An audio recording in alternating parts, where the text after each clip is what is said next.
So it says you're live on YouTube. Okay, welcome everybody. This is our regular meeting of council. It's a live stream tonight electronically, June the 15th. I want to welcome everybody, all of the public who might be watching, our staff and all of council. So welcome to everybody. I'm going to open our meeting and with if we can have a moment of silence, please. I'd appreciate it. Thank you. So we'll have a moment of silence now.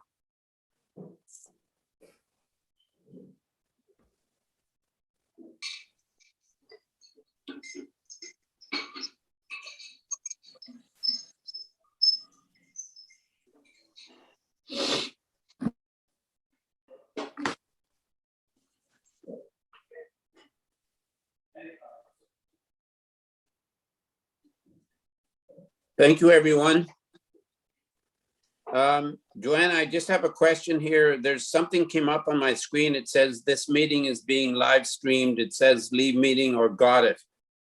That's never happened to me before. So do I just? I would just select got it. Yeah. Okay, thanks. Yep, that did it. Okay, so we're going to adopt the agenda. There's a couple things we're going to be putting. I'm going to add it after a 3D, if that's okay, Joanna. We're going to add the two resolutions that didn't get onto the agenda. One is the resolution to approve the committee of the whole meeting of June the 1st. And the other one is a resolution to approve the minutes of the committee of adjustment of June the 10th. So if it's okay with everyone, I'm going to add those two to the agenda. We'll go we'll do that as 3E and 3F, if we could, please. And also, I have a motion that was moved by Ian Straight and seconded by Klaus Vandermeer, that council agreed to move items 8A, B, and C from information items to action items for discussion. All in favor? Okay, that's carried. Thank you. I also have a motion moved by Karen Jennings and seconded by Jeff Carroll that the regular meeting of council agenda dated June the 15th, 2021 be approved as circulated. Anything else on the agenda before we approve it? See none, all in favor? Okay, thank you. That's carried. I'll also remind all of council that if you have any disclosure of interest, you can declare it now or anytime during the meeting. Seeing none, we'll go on. My next motion was moved by Ian Straight and seconded by Klaus Vandermeer that the minutes of the regular meeting of council June the 1st, 2021, special meeting of council June the 23rd, June 3rd, 2021 be approved as circulated. All in favor? Those are carried. Thank you. Now, moving on. Were there any business arising from those minutes? So seeing none, we have no delegations tonight. We're going to go to our very first report of the municipal officers. And the first one is yours, Andrew. And I do think Andrew's with us. Yes, he is. Thank you, Andrew, and welcome. So this first report is on the tax rate bylaw, so I'll give it over to you. Okay, so yes, this report is on a tax rate bylaw subclass reduction factor adjustment. And the recommendation is the council passes the tax rate bylaw with the revised Schedule A. So council had previously passed the tax rate bylaw for 2021 on May 4th, 2021. And while I was entering the tax rate information into the online property tax analysis website for the province. I noticed there was a slight adjustment needed because land subclasses. So that's based on tax ratios that are set by the county, and the county had changed those from the previous year. And so I identified those when I was going through the spreadsheet that is Schedule A. So that creates a slight increase in tax collected for the township and for the county on the revised schedule. And no other changes have been made to the bylaw. It's the same bylaw that was passed on May 4th, other than the attached schedule. And so this will be now corrected in advance of the August 1st final tax billing that will take place for the township, so that as we prepare for that, the master file that comes back to us from the online property tax analysis website has all the correct information that while we do our final billing. And as I noted at the end of the report here, the updated bylaw passed tonight will take precedence over the previous bylaw. Thank you, Andrew. Any questions? Seeing none, I do have a motion moved by Claus Vandermeer and seconded by Karen Jennings that the council receive the following report. That is the tax rate bylaw report, and that the following be approved. That council passes the tax rate bylaw with the revised Schedule A. All in favor? Okay, that's carried. Thank you, Andrew. Thank you. Moving on, the next one, the next report is by our planner, Carol Granke. And is Carol with us tonight? I think he's just trying to log on right now. Okay, we could just go on to 3C first. So we'll go on to 3C and then we'll come back to Carl. So the next one is by yours, your report, Stephen. That's on the Bayview speed reduction. Thank you, Reed. Yes, the recommendation is that council approve bylaw 3837 2021, being a bylaw to amend bylaw 3666 2018 to reduce speed limit on Bayview. There was a delegation brought forward to council previously, and last meeting there was a report brought forward to the committee of the whole to reduce the speed limit, which was carried as per resolution 91 2021, and this is to reduce it to 30 kilometers an hour in Bayview and Bayview Lane. And everything else in the report is similar to what was presented to committee of the whole with no changes. Any questions? Seeing none, I have a motion moved by Ian Straight, second by Jeff Carroll, that the council receive the following report. That's the Bayview speed reduction report, and that the following be approved.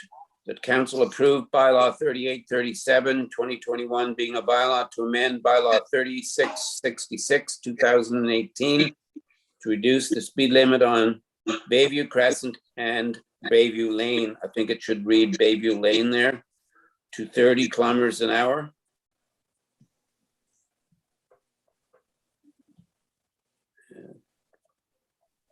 All in favor? That's carried. Thank you. Do we have, okay, I don't see Carl yet, so maybe we'll go on to the next one then, 3D. That's also yours, Stephen. And that's the award of the 2021 half-ton. Yeah, thank you. The recommendation here is that council direct staff to award proposal 2021 PW03 for one half-ton truck to Mike Fair Chevrolet for $39,630.43, which is including non-recoverable HST. Staff brought this report forward to committee last meeting. And on June the 1st, in resolution 92 2021 below, it was carried to hold this to council. Everything was done following a procurement policy. There was $35,000 budgeted for this purchase, and it came in slightly over, which will be drawn from reserve, the remainder price. And the second place bid, there was a 3% difference, same as what was reported in the previous report. And everything met on the specifications, and staff recommends Mike Fair Chevrolet. Just one question, Stephen, from me. Are there any accessories that you have to add to this truck? So added to this would be a beacon light. There is the back rack for the beacon light to be added onto it, a box on the back of it, and everything that needs to be included for this truck to be purchased is included in this tender. There should be no added expenses after the purchase price is done. Okay, any other questions? Then thank you, Stephen, for this. I have a motion. It was moved by Jeff Carroll and seconded by Karen Jennings. The council received the following report.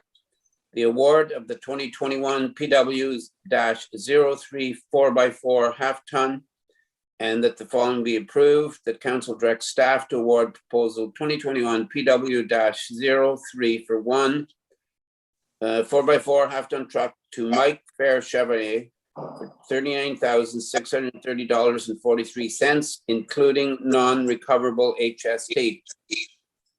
All in favor? And that is carried. Thank you.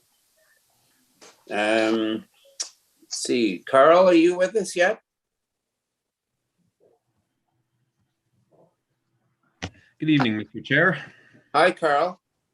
Hello. So we're going to go back to yours, and that's 3B, and that's your report on the 1256756 Canada Inc. zoning amendment at 1292 Rosedale Road North.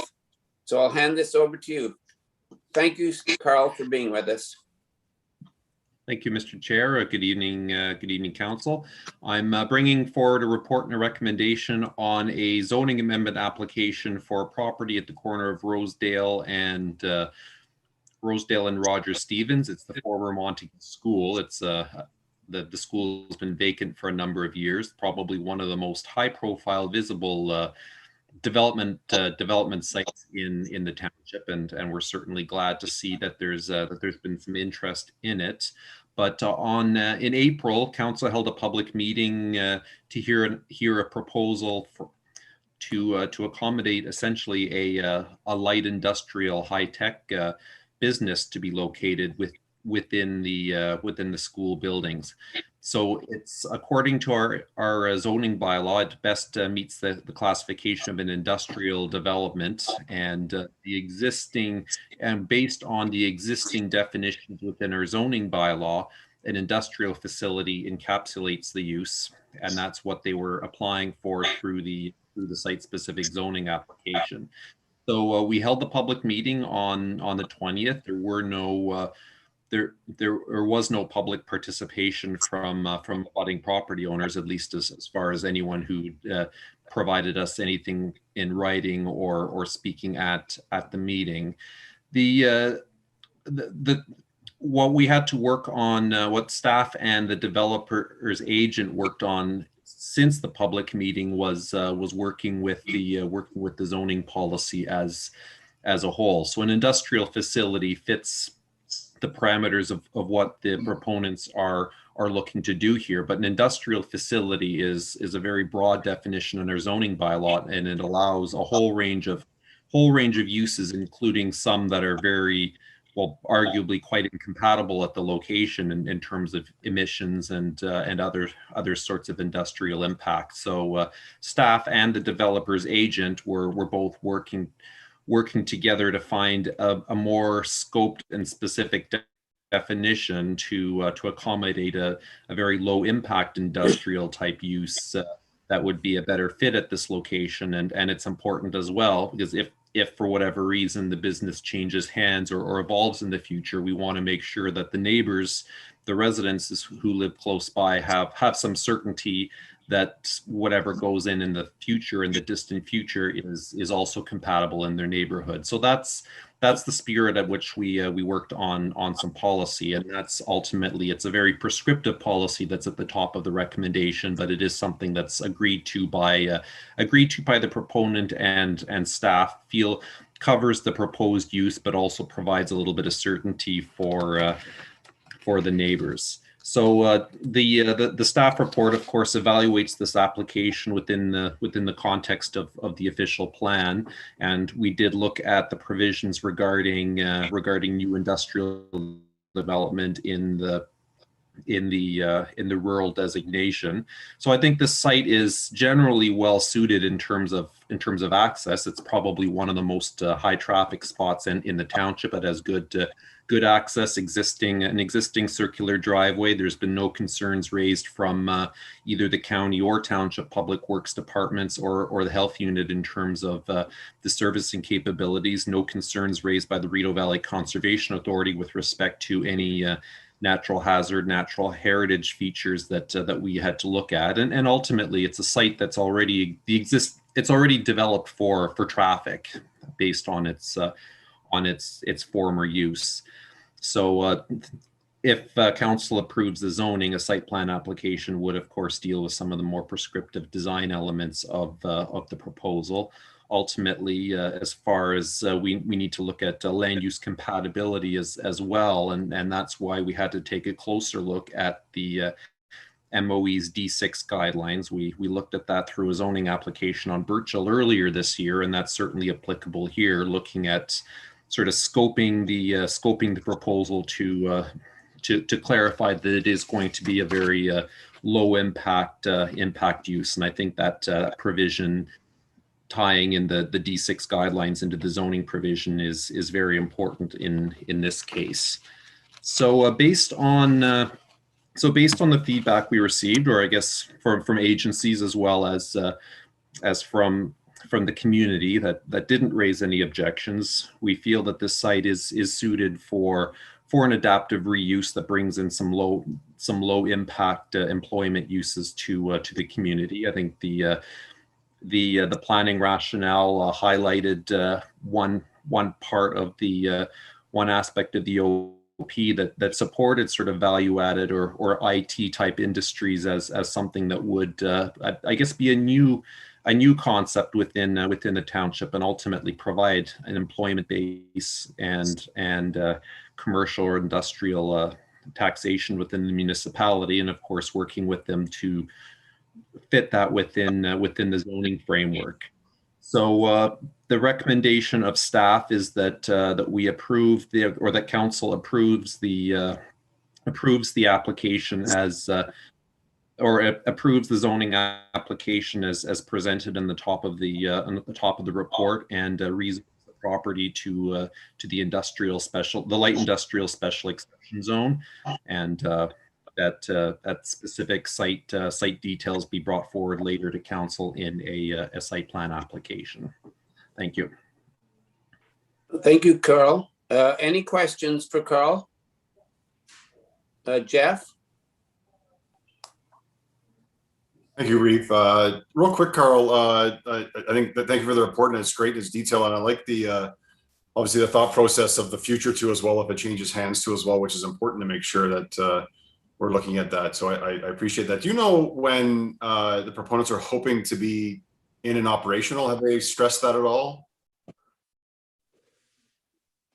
No, that hasn't been through the chair. That hasn't been communicated to me. I don't know their plans. I could certainly follow up with them following the meeting this evening. Just a quick follow. I appreciate that, Carl, for sure. And I guess so. Now this triggers the site plan. So this and I'm just trying to get timelines because I don't know if they want to get in there quickly or not. But now that it triggers a site plan, do we have a time frame as far as when that would be sort of done, or how long that takes for that site plan to be completed? Yes, Carl. Yes, thank you, Mr. Chair. Yes, technically the zoning approval needs to be in full force and effect before we can approve a site plan application. So the land use needs to be confirmed. That being said, developers often work with us through the process, and certainly there's no reason why they can't approach us tomorrow to begin if council supports the zoning.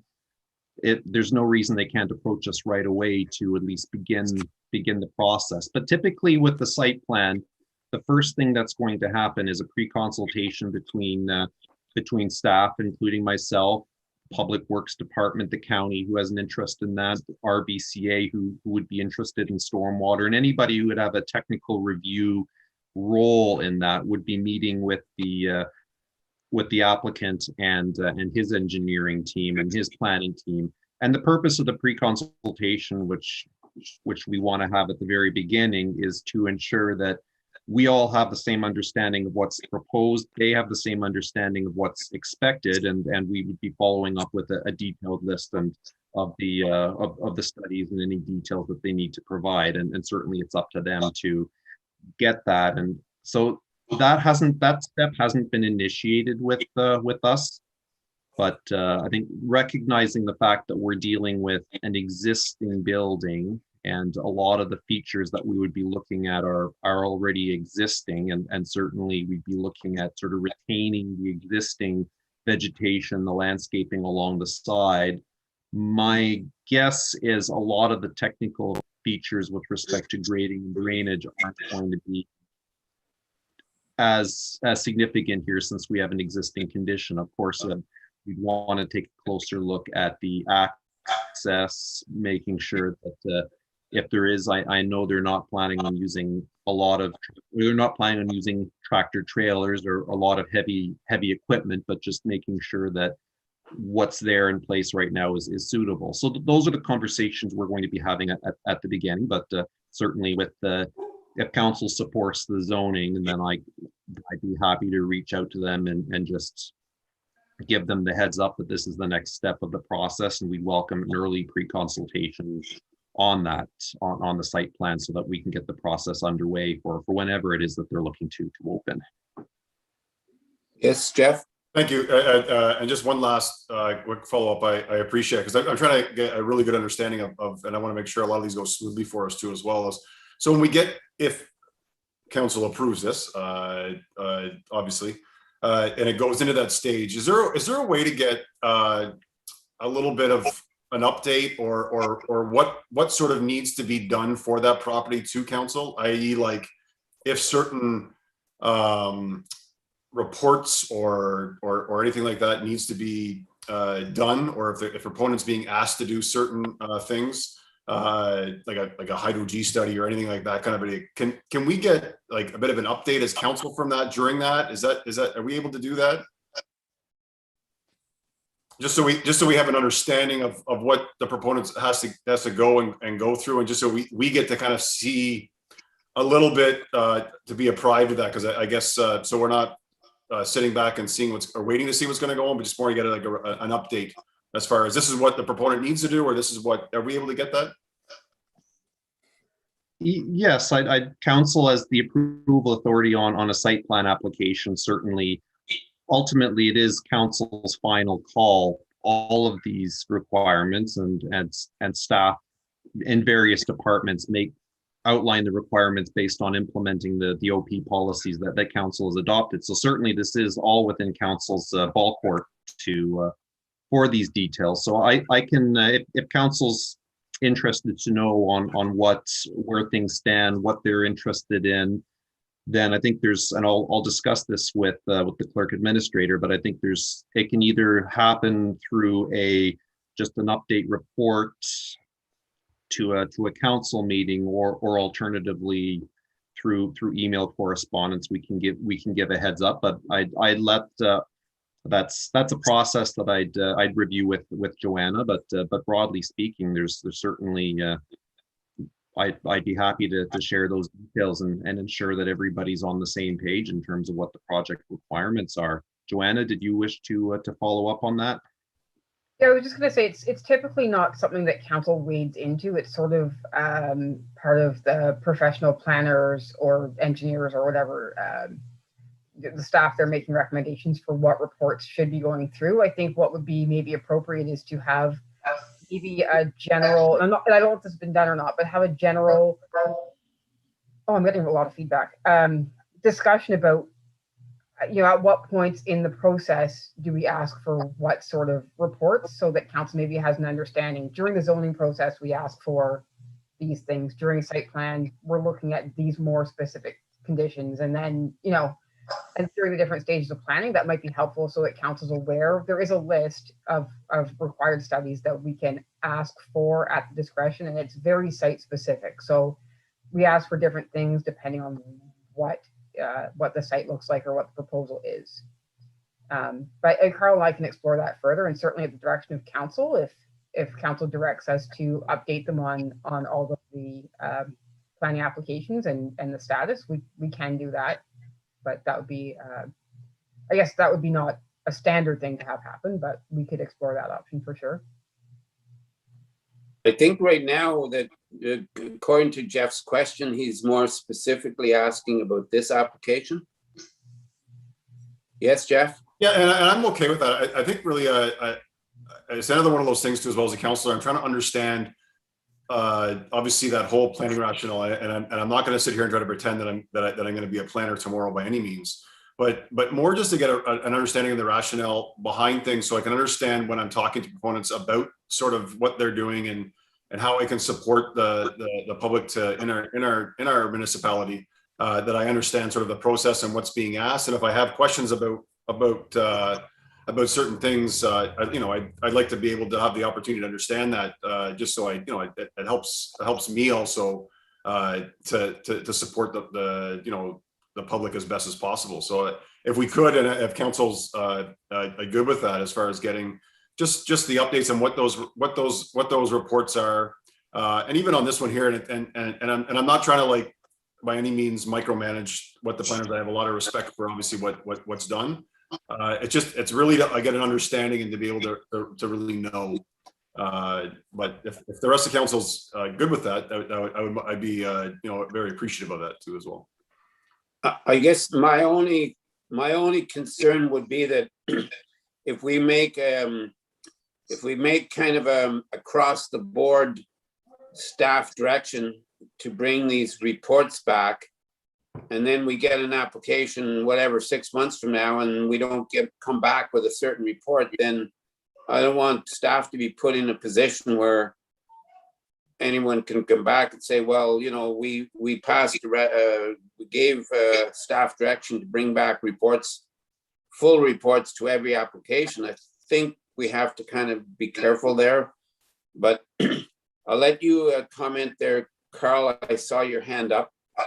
Thank you. One thing I can do, and this is, it's a good thing for us to do this every once in a while as well, is I can bring, I know at the very beginning of our term, when we're doing an orientation, we cover sort of some of the basics of what's a zoning bylaw, what's an official plan, but we don't really get into the weeds of process too much. And I think certainly site plan is something that we all hear quite a lot about. And one thing I can do is for a future meeting, bring forward a bit more of just an update process report, just sort of outlining how it is we proceed with site plan applications. We've that with not specifically sticking to one or focusing on one particular application, but just how it is that we decide that we need a hydro G, how it is that we decide that a traffic impact study or landscaping, and just the sort of how all of these pieces tie together, just to give that broad information and certainly confirm that ultimately as staff, we're implementing the direction that's provided to us in the OP and other documents, some of which are council's documents, some of which are provincial documents that we have to follow. But it may be with council's blessing, I can bring sort of a procedural overview on site plan applications that'll just sort of provide that look at what we look for, why we look for it, and how the steps follow through on the process. Because certainly we've all had applications that go and in my experience in different municipalities, I've had applications that go very quickly, applications that don't, and there's always a number of reasons that pop up. But I think it may be helpful just to bring us all, just so we're all looking at it the same way, and certainly can get councils make sure certainly that ultimately we act for council and ensure that we're all on the right track as well. If that would be helpful as a sort of a higher level overview. Well, Carol, I'm pretty sure that you would definitely have our blessing to do that.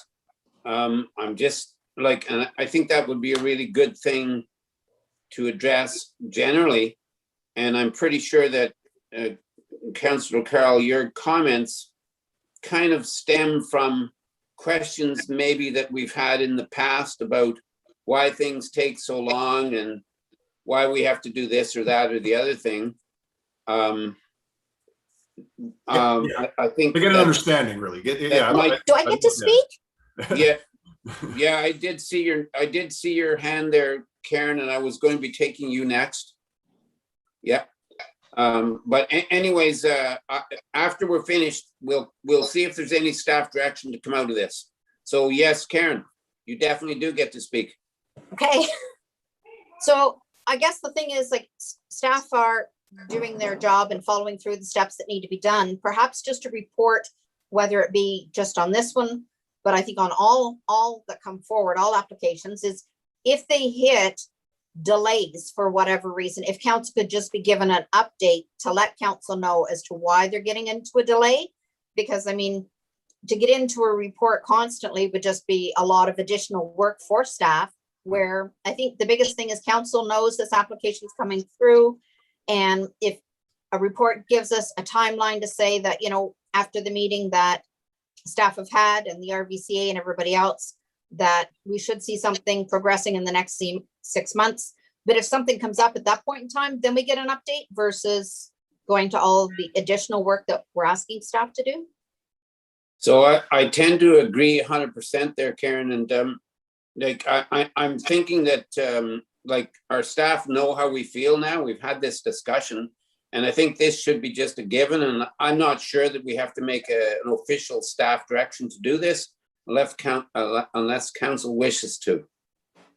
So if council is fine with that, then I think, like I said, our staff has already heard our request and heard our interest and our concern. And if that's okay with everybody, then we can leave it at that. I'll just go back to you first, Jeff, because you brought it up, if that's okay with you, or if you want to put something on the table that we give staff direction. Yeah, thank you, Reeve. Thank you for asking that, because I wholeheartedly agree with exactly what Councilor Jennings is saying. I think the delays for sure would be nice to be apprised of what that is. But I wouldn't mind. I'm sure there's a bit of, and I'm not looking to make extra work for staff by any means, but I'm sure there's an email chain or a conversation that happens saying, like, this is what, like, between the groups of saying, well, here's what all of that's required. This is what we're looking for. This is what the county's looking for. This is what RVCA. I'm just seeing, like, is that something that we can just then have that forwarded to us to say, here's a conversation, this is what it is, and here's all the reports that are being asked, and if that's okay or not. I mean, just to make it simple, and I'm okay with getting those emails and say, okay, yeah, that makes sense. It looks that I get that now. Anyways, maybe Joanna. I'm trying to figure out how to do this. Like, what you're speaking of was typically we would give the developer at the very beginning of the process, they would come and suggest a project, and we would give them a pre-consultation report that says we're looking for these studies. But that's pre-consultation, so it's not available to the public or to council, because you don't know if it will actually go ahead. Gotcha. There's something I know, like Carl and myself and the planner and the development group have been working on like a list of all the developments that are currently going on and the status of those, like where the hold is at, whether we're waiting for information from the developer, whether it's in the planner's hands or whether it's in the building official's hands, or where that is. I mean, it doesn't necessarily give you time frames or maybe the specific information you're looking for, but you can see that we can sort of provide that, and you can see, first of all, the developments that are going on in the township, and the fact that, you know, we're moving through them, and then you could ask maybe more specific questions of the staff whose hands it's in at the current time. Okay, then thank you. Yes, Carol. In Smith Falls, the every once in a while, there is a broad interdepartmental council members update that's provided from where every department provides just updates on key items that are underway or in process somehow, and those are just provided to council on a regular basis, and routinely I provide just updates on what's coming down the pipeline, and certainly I can appreciate where Councillor Carroll and others are coming from. You don't want the first time you hear about a planning application or a site plan to be when it's on your desk for approval. You'd want to know that it's coming along in process, that it's being discussed internally and in tech, just so if you do get a call or something, that's not the first time you've heard about it. So I think that's a very fair point, and something that I'd be very happy to discuss with Joanna, how we can get that those sorts of periodic updates to council on where things are at, so that you're not bombarded or surprised when things come down the pipeline or when you're contacted. Yep, Ian, and then Joanna. Yeah, I understand where Councillor Carroll and Councillor Jennings are coming from. I definitely often have those questions myself. Carl, I really like what you just brought and what you just said about a monthly update would be really nice. It's a quick email that keeps us in the loop. Make sure that all the projects are meeting the timelines, and if there's a snag that's come about, and then we're apprised of what that might be, and if there's something that council can do to help with that or push that along, whatever it might be, then I think that keeping us in the know, I guess, is great. And I really do like that idea. I think not only is it good for just the planning department, I think it's good for all the departments. So thanks for a great idea. Joanna? I was just going to suggest maybe there's quarterly reports for bylaw, quarterly reports for building, what about like a quarterly report for planning kind of thing? We've had quarterly reports from different departments already. But not planning. No, but other departments. Mm-hmm. Jeff, did you have? Yeah, and you know what? This is great. I like this dialogue. I think this is great, and I think Claude is next. And I like exactly what Carl is suggesting to as well. I think like an update like that. I mean, it could be. I mean, a quarterly report would be great. I mean, obviously, if there's a lot more going on, we can move that up. But I think right now a quarterly report would be great, and exactly that point to as well, because sometimes we get those phone calls where someone's asking us questions. I'm like, I have no idea what you're talking about. I'm like, oh, so you are planning on building in our township? That's fantastic. And it's nice to know. It's like if they do give a call, it's like, you know what? Yeah, I did get to see that, and I've looked at a little bit, and I know a little bit about what you're doing. And it just makes that conversation go a little quicker, a little smoother, and also I like to think that it makes things as a whole go first. So I like that. I think that's a great idea to give us a little bit of an idea of what it is. So yeah, if we can do that, then we can move this along. That'd be great. Okay, Claude? Thanks, Ray. I think in the interest of good time management, a quarterly report would be fine, because I think we're starting to load quite a bit onto our planner and the staff. So a quarterly report to me would be excellent. I like Carl's idea. I don't disagree, but I don't think it needs to go to that great a length. Okay, so we've kind of wavered a little bit off of our discussion here, but that's good. It's a good discussion, and it kind of helps. It'll help us in the future. But if we've heard from everybody now, all comments and questions are in, I do have a fairly lengthy resolution here, and I'm going to read it regarding the issue that was brought up. And that is, this motion was moved by Karen Jennings and seconded by Ian Straight, that the council received the 12567-563 Canada Inc. zoning amendment 1292 Rosedale Road North report, and that the following be approved.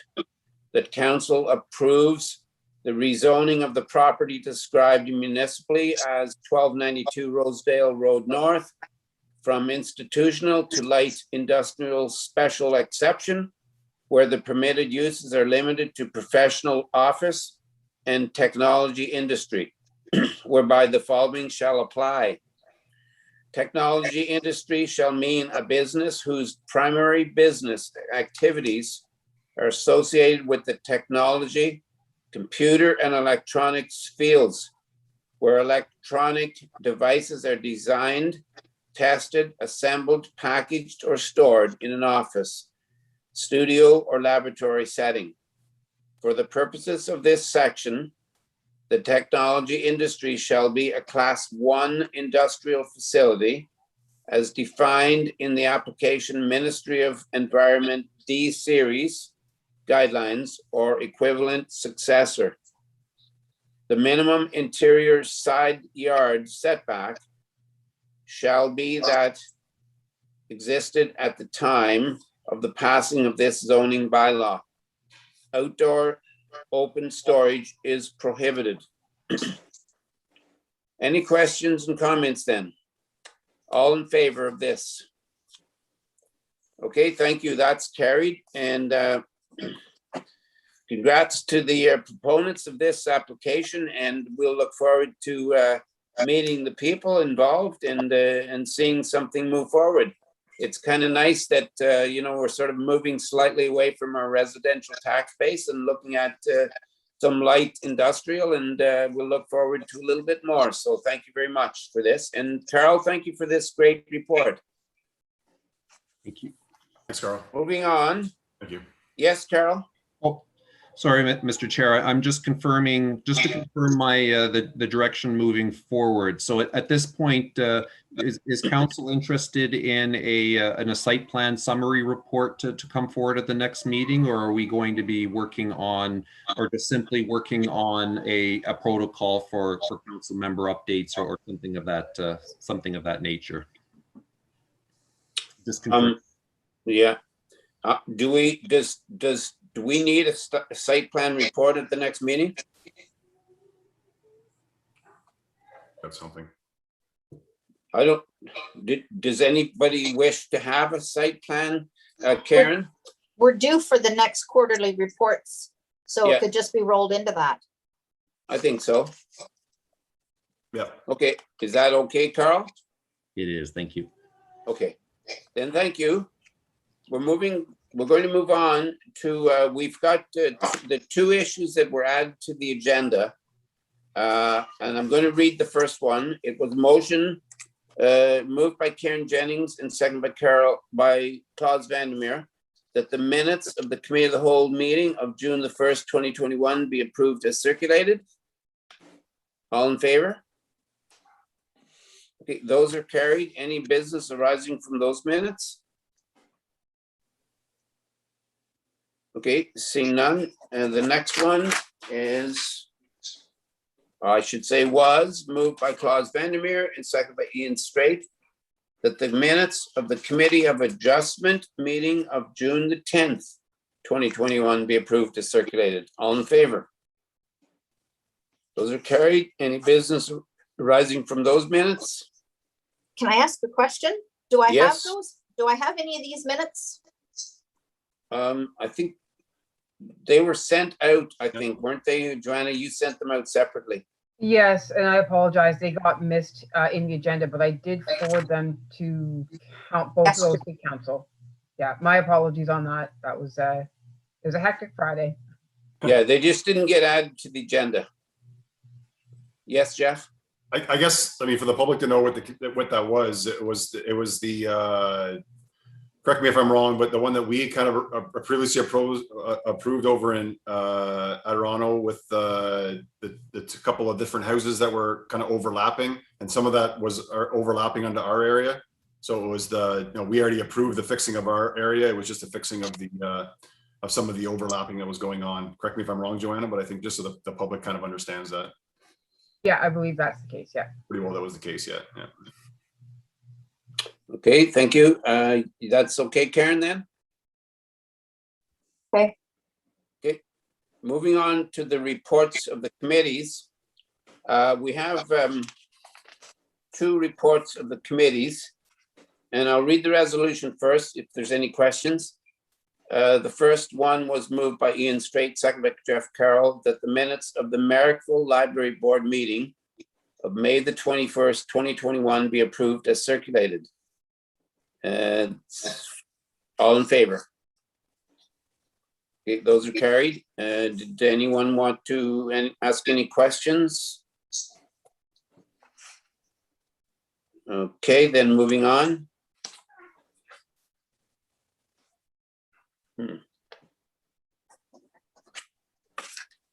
The next one is moved by Jeff Carroll and seconded by Karen Jennings, that the minutes of the Montague Recreation and Culture Committee meeting of May the 26th, 2021 be approved as circulated.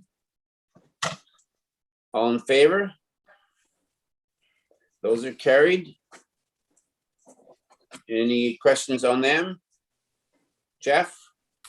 I just, if it's okay, Chair, I'd like to just kind of go through it a little bit quickly, just because there's a few things that came up that might be discussion points for us too as well. Yeah, because this is the any business arising from those minutes. So yes, you have the floor. Yeah, thank you. I'll try to make this as quick as possible. So basically for the rec committee, once again, a great meeting and a great group, really trying to think outside the box to figure out what we can do. And on that sort of mantra of thinking outside the box, the flags have been distributed. We had there 3 spots there that were set up, and a good amount were actually handed out there, which is fantastic. And I know people have been busy handing out the flags too as well, door to door, which has been going quite well.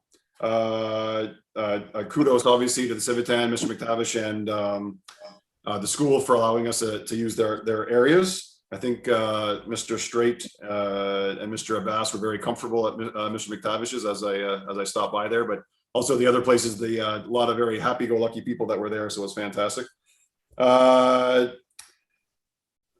We had already done this from the last meeting because I think we want to make sure it was getting forth, but the Canada Day flagpole, hopefully that's still, we're still good for that. We passed that here as the group.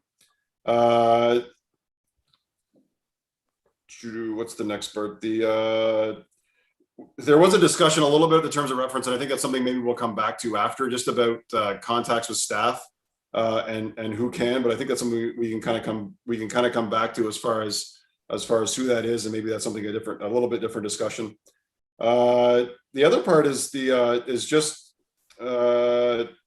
one thing actually, Reed, that kind of came up with the trail, and it was talked about having a parking lot once again at that head of the trail, because a lot of the complaints of going to Civitan. So that's kind of coming from the Recreation Committee too as well. So I don't know if there's something that we could spearhead out of our meeting now, that once again that's brought up from the rec group, saying like, this is a big problem that we don't have an easy parking lot right at the head of the trail in Montague, and like there has been options that have been given out to the county, and I'm wondering what we can do.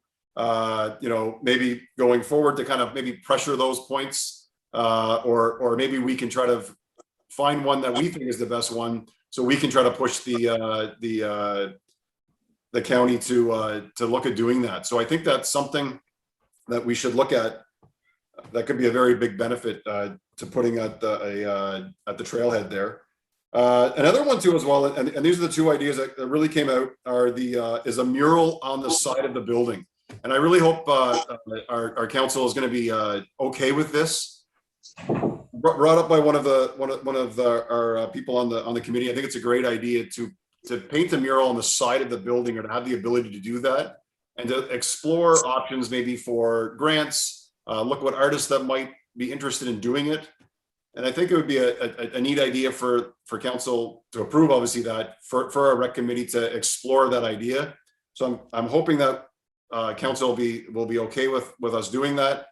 We can give a bit of a direction saying, you know what, if they want to look at looking at some sort of mural or some way to beautify that area, they should look into that, and that would have our blessing. And I can't see why we wouldn't, but I open that discussion up for sure. And one other one that was also at the Rosedale, and Krista was talking about this up to as well, is called the Festival of Small Hulls, and that's another one that can be brought in. We can apply for that, and I think we're going to look at that as a group, which is great. I don't think we need council's busing for that, but let's look at it as a group, as far as it's a concert that could come in. We don't have to pay for it, and it's a great opportunity. So that's something that they're looking at.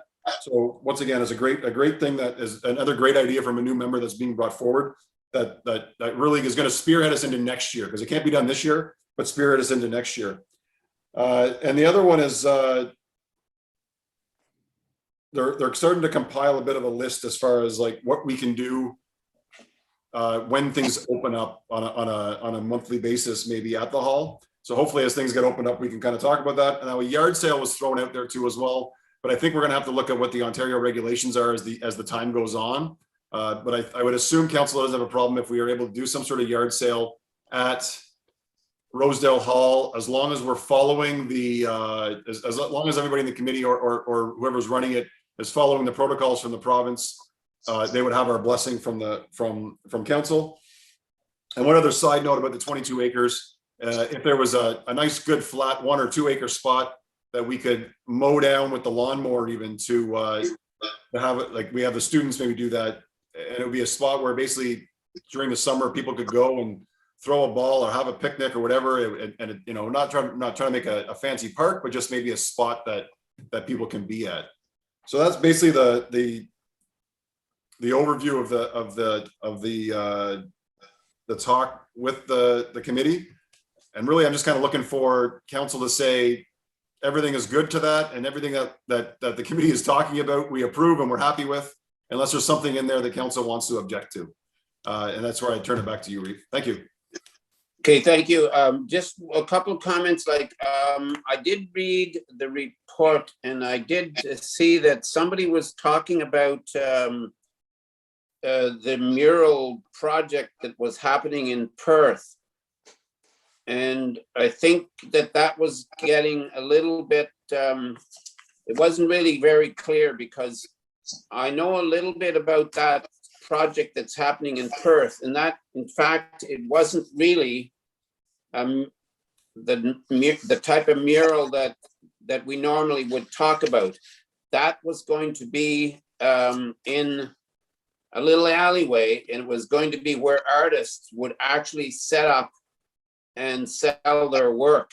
So it wasn't really painting on any walls. It was just basically it was like an art show.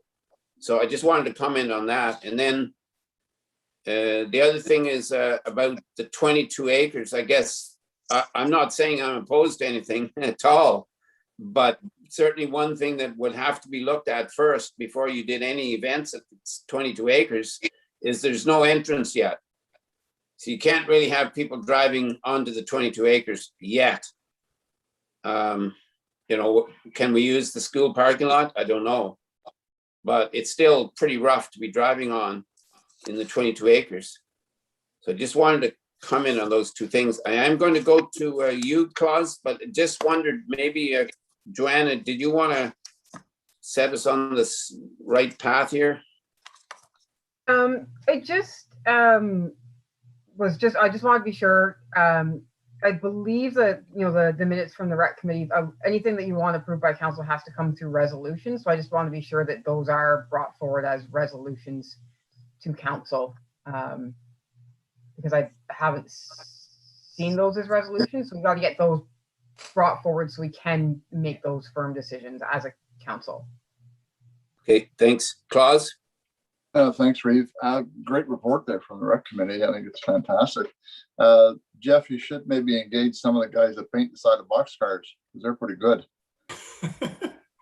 No, seriously, possibly, and I don't know, I mean, I would be glad to approach him because I know him personally. We do have a painter living in Montague Township who might be interested in doing that, and that would be Peter Doof. I'm sure some of us know who Peter Doof is. He's well up in years, but there's a possibility he might, with some help from people, he might be interested in doing that. So if you decide to go forward on it, Jeff, let me know. And I do have another friend of mine who's a very good cartoon artist, painter or drawer or whatever, and he might be interested too. So, but I think it's a fantastic idea. Murals are very popular. People just love them. Yeah. So I guess I just want to try to bring us back to this, you know, this part of the meeting, though.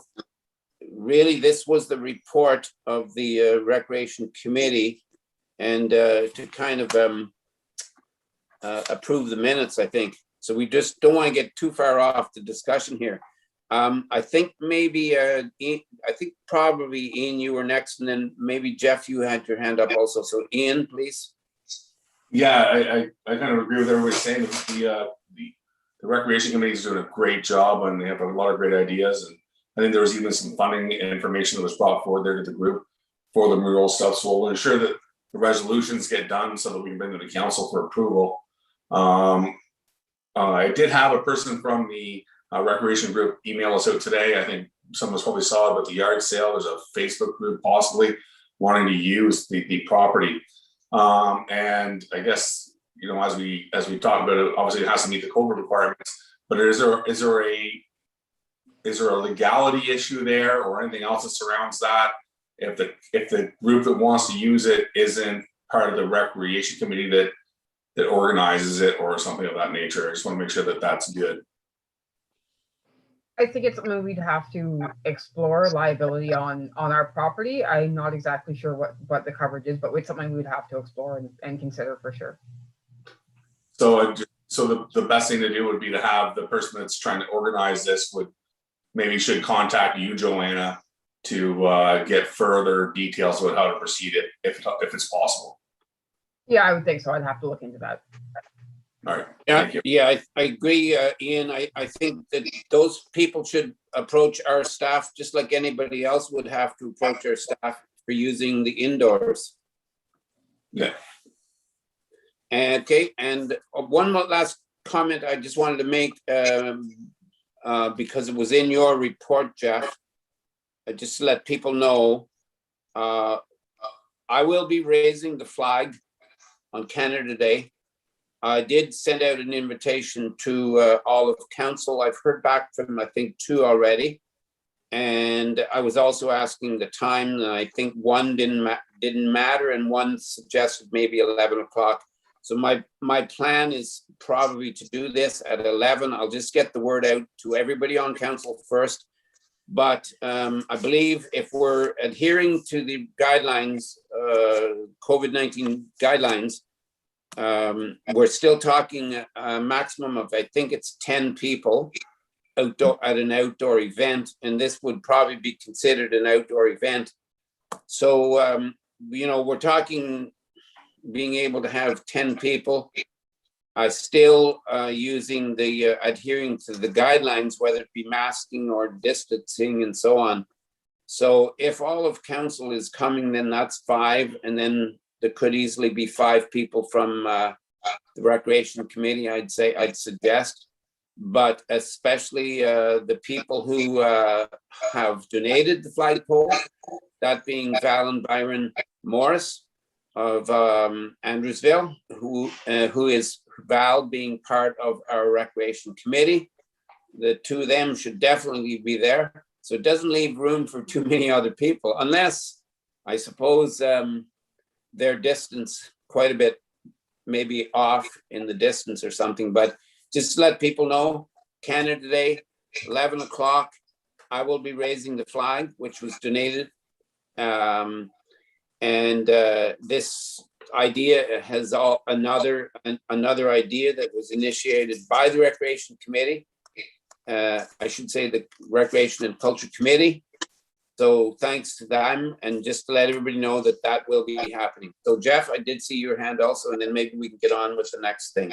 Yeah, that'd be great. I guess the only thing I want to say is to put a motion on the floor to give the recreation group our blessing for exploring the mural idea.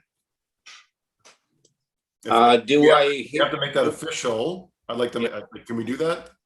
Well, first of all, I'll just ask: Do I hear any opposition? That's how we can move this forward fairly quickly, Jeff. Okay.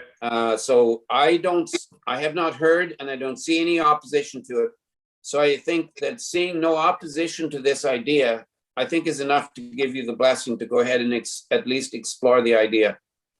Okay, I think that's the only one that's really pressing as far as seeing to make sure that we need kind of a blessing from council, but I'll let Joanna update us. Yeah, I mean, I understand the need for that, and that's, I mean, if that's council consensus, that's fine. But I mean, we we do need to see those resolutions at some point come before council, just because that's how you appropriately approve items, as we learned in our education session there the other night. So I just want to be sure that those resolutions do come forward. But I understand the need to move forward with this, and I think if you do get consensus for that, that's acceptable. Yeah, so then for this time, because it's a bit time sensitive, then I will go around and get consensus, but I do agree with you, and I kind of take back my words from a minute ago there, Joanna, because this should really be done by resolution. But for now, I'll just go around and ask consensus. Jeff? Yes. And Ian? Yeah. And Karen? Yes. And Claus? Yes. And my answer would be yes too. I guess my only comment would be that we'd have to kind of explore, I think, what is actually being painted on the wall. We are talking 150-year-old historic hall. So I would hope that we could come up with some ideas, but I'm sure that the Recreation Committee will do that. But that was my only one concern, is that we are dealing with a historic hall. So what we decide has to be good for the public. I'll just leave it at that. Okay, so thank you for this report, Jeff and Ian and Recreation Committee. And again, kudos to the committee for everything that you're doing. And it's looking that we're, the numbers with COVID is getting better and better. I heard today that we're down to 200 and some in Ontario, which is spectacular. And if we keep going, it won't be long until we'll be moving forward very quickly. So anyways, we're moving forward now. In the agenda, we have no petitions. We have quite a few bylaws, and I'm going to read the bylaws, and we can vote on each one of them individually. And there's about 7 of them. So the first one was moved by Jeff Carroll, second by Karen Jennings. The bylaw 3837, 2021, being a bylaw to amend bylaw 3666, 2018, a bylaw to regulate traffic and parking on highways, private property, and municipal property within the township of Montague. Be read a first, second, and third time and passed, signed, and sealed this 15th day of June, 2021. All in favor? That's carried. Thank you. Next one, moved by Karen Jennings, second by Ian Straight. The bylaw 3838, 2021, being a bylaw to establish and impose tax rates for the purpose of raising the general municipal, county, and education levies for the year 2021. Be read the first, second, and third time and passed, signed, and sealed this 15th day of June, 2021. All in favor? That's carried. Thank you. Next bylaw, moved by Claus Vandermeer, second by Jeff Carroll. The bylaw 3839, 2021, being a bylaw to appoint a deputy clerk administrator. Be read a first, second, and third time and passed, signed, and sealed this 15th day of June, 2021. All in favor? That's carried. Thank you. Next bylaw, moved by Karen Jennings, second by Jeff Carroll, that bylaw 3840, 2021, being a bylaw to appoint a deputy treasurer. Be read a first, second, and third time and passed, signed, and sealed this 15th day of June, 2021. All in favor? Carried. Thank you.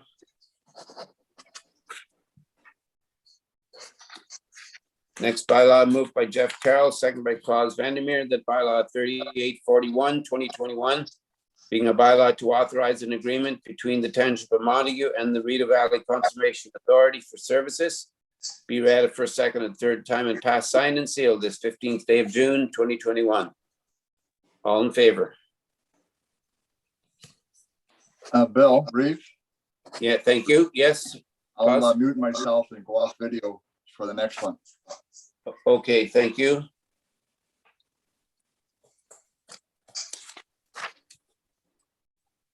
Moved by Ian Straight and second by Jeff Carroll that bylaw 3842, 2021 being a bylaw to authorize an agreement between the Township of Montague and the Claus Vandermeer for the provision of tree watering services be read for second, third time and passed, signed and sealed this 15th day of June, 2021. All in favor? That's carried. Thank you. Can you let Claus know to come back on, please, Yeah, I Joanna? am. Yeah, I just did. Okay, then thank you. Next one, moved by Jeff Carroll, second by Karen Jennings, that bylaw 3843, 2021 being a bylaw to authorize an agreement between the Township of Montague and JP2G for the provision of services in relation to the creation of a development charter study and bylaw. Be read for a second and third time and passed, signed and sealed this 15th day of June, 2021. All in favor? That's carried. Thank you. That's all of the bylaws. Moving on to the correspondence action items. And the first one was the council assigned tasks. And I do have a motion here, which was moved by Jeff Carroll and seconded by Claus Vandermeer, that council receive this report for council assigned tasks as information. All in favor? That's carried. Thank you. Now, we have 3 items that were moved forward, and they are A, B, and C. And I do think that, Ian, I think that maybe you had moved all 3 moved forward earlier. And then I think that maybe Jeff, you also had mentioned that you wanted to move 1 or 2 of them forward. So I think what I'll do is I'll just start off the first one there. I'll go, maybe we'll go, if it's fair, if it's okay with all 2 of you, because you moved them forward, maybe I'll go with, you can do A and C, Ian, and maybe Jeff, you can do B. Is that okay? I'm fine with that. Okay, so the first one was the town of Halton Mills. That's the elimination of LPATs. Ian, if you can take this one on, please. Yeah, you know, this is something that's been ongoing. I think they probably tried to make some amendments to what it was that we did previously. But you know, this really doesn't work well. There's a whole bunch, you know, we're the elected officials for our municipality. And at the end of the day, we want to make sure that whether our council agrees wholeheartedly or whatever is passed by council as a group is what we feel is the best interest for our township and for our municipality. And you see what Halton Hills is going through right now. They have obviously some people that don't agree with the direction that their elected officials are going, and they're essentially circumventing the whole process. And a bunch of people that are non-elected officials that are on a board are making decisions for municipalities that they know very little about.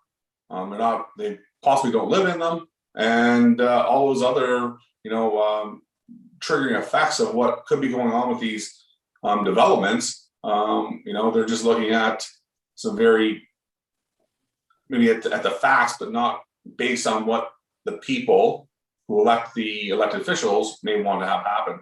So I think that these things are pretty important. I think there needs to be some revisions done to it. And, you know, the elected people, the elected officials need to have a little bit more weight about what happens and occurs within their municipality. So are you bringing this forward because you wanted to support this motion? Yeah, I do. I think that's what this motion is about. It was asking for any support. So I think then, generally speaking, if you can move this and then we'll get a seconder, we can vote on it. So then this was moved by Ian Straight and seconded by Claus. Are you seconding it, Claus? Yes, I am. And did you want to speak to it first? No, I just want to reiterate what Ian had said, non-elected, unaccountable tribunal or whatever. I mean, we are the people that are responsible. You can't have a non-elected group making decisions on behalf of the township. Okay, so then this was moved and seconded already, that we support the motion by the town of Halton Mills. All in favor? Okay, that's carried. Thank you. And I think, Ian, I should have asked you, but I think at the same time, part of this motion would be to pass it back on to all municipalities in Ontario. Yes, please. Thank you, Reeve. Yes. I think we should be adding then our this should not only be sent to all other municipalities so that they know our support, but also to our MP and MPP.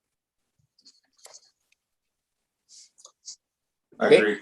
Thanks. Yeah. Now, Yeah. so Jeff, do you want to take the next one, please? Yeah, I sure. think, did you ask for B? Did you ask for B or was it just C? No, I put B and C on. Okay, so you can, if you don't mind, you can do B then. Yeah, sure. I mean, it's just about the cemeteries and the abandoned cemeteries that obviously we donate as it is right now, but we smartly do that because we know what the alternative could end up being. And it's really just looking for, maybe a better plan and an idea and some funding from the province to look at those as those are being sort of left to the municipalities. So, I mean, if we can get some funds for looking after the cemeteries, and we do have a bunch in our township for sure. So that would be an added benefit because I'm sure those cemeteries, as the years go on, could end up costing us more. So. Okay, so could you move? Yeah. So this you're moving this motion by Township of Reedy Lakes to support the resolution regarding the cemetery funding. So it was moved by Jeff and it's seconded by Karen. Anything else on this? Then also same thing, Jeff. Are you proposing that we also send this back out to all municipalities and the MP and MPP? Exactly. Yep. Okay. Then thank you for that. This was moved and seconded. All in favor? Thank you, Jeff. Back to you, Ian, for the next one. Well, this is one brought forward by Fort Erie, and this is about capital gains on your primary residence. I do not agree with this in any way, shape, or form. As taxpayers in this country, we pay enough already, and now there's people that have their primary home that they may want to have to sell to go move into a retirement building or something like that, or whatever it might be at the end of the day. Now you're going to have to turn around and pay capital gains on it. It's absolutely ridiculous. This is people are basing and they use their home as equity to survive in their retirement years and everything else. And now we want to have to pay capital gains when you go to sell it. I don't agree with it at all. And I want to hopefully have enough support to send this out to all the municipalities, the MPs and MPPs, to ensure that this gets squashed right here. Okay, now, and is this supporting town of Fort Erie? It is. So that's what you're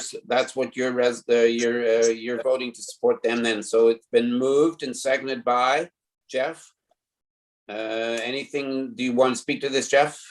I mean, not to kind of repeat what Councillor Straight said, but 100%. I mean, this is crazy to do this, and it really does affect Montague huge because there's a lot of homes in here that have been valued very low, especially when people bought them 30, 40, 50 years ago, and what their value is now. And if to pay a capital gains tax on that would be a massive hit to people's basically bottom line, or trying to pass that on to their kids or anything about that, or to try to, like Councillor Straight said, going into a retirement home. This is I don't want to say criminal, but downright criminal for a government to bring that up. I mean, it on a side note, it still frustrates me that people that family cottages still get nailed for capital gains. And I know families that are losing their cottages that have been in their family for many, many years because when that parent passes away, the capital gains tax is astronomical and the people can't afford to keep it. So it's not right to do that. And they don't look at it hard enough at the taxes you paid into it every year, the cost that the upgrades you put into it, you can barely use any of that as an offset. So not to ramble on, but this one really grinds my gears too as well. So thank you. Okay, and so I suspect both of you, the mover and seconder, want to send it to all municipalities, the MP and MPP. Could I suggest then to you that before we vote on it, that we also send it to the Warden of Atlantic County and ask her to pass it, to bring this issue up to the Eastern Ontario Wardens Caucus. Sure. Yeah. So if we can add that to this resolution, Joanna, I appreciate it. All in favor? Okay, that's carried. So we're moving on then. Sorry, are you okay there, Joanna? We're getting ahead of you. Are you caught up? I'm good, thanks. We don't I'm want to just move making too fast. making point form notes. Yeah. Okay, thank you then, Joanna, for this, keeping up to us. Then we're moving forward. We have no unfinished business and other business. And we're going to be recessing, and then we're going to be going to the committee of the whole. But before we recess, do we have any questions? Christy and Joanna, do we have any questions from the public? Yes. I do as well. Christy, do you want to go first? It doesn't matter. I don't know what you want to read. Okay. And if you don't mind, both Joanna and Christy, because you get to see these and we don't. And I just would hope that, well, I'm sure that just like the last meeting, you're reading them first, because some of these questions that we're getting, they've got some, I'm just saying that sometimes if we get a question that's got nothing to do with the meeting, then it really should have something to do with the meeting. And as you've said before, Joanna, that the question has to be respectful. And if they're not, then I don't feel that they should come to the meeting at all. Okay. I'll go first. So it says, regarding the contract with Green Acres, I understand the need to water new trees on township properties, but why do we have to pay to water the trees that were given to the airport and are on their property? First of all, I guess my answer to that, first of all, part of the answer would be that it's not their property, it's our property. The airport belongs to us. That's why we're watering the trees. So we didn't give it to the flying club. We didn't give the trees to the flying club. We gave it to our own airport. And the trees have to be watered. And we got them for free. And just to mention, this came out of the fact that last year the county donated the trees to the public. They had a free public pickup. Anybody could go anywhere. Anybody from the whole county could go and pick up trees. And it was a huge success. There was a huge lineup, and all of the trees were gone within minutes of opening up. Because of COVID-19, the county couldn't do that event this year. So what the county did was, instead of doing that, they decided to give 100 trees to each municipality, which we did. And I think, Joanna, you did a great job in choosing where they would go. So we had some of the trees went to Rosedale Hall, some to the airport, some to the school board, and we put some up at our office.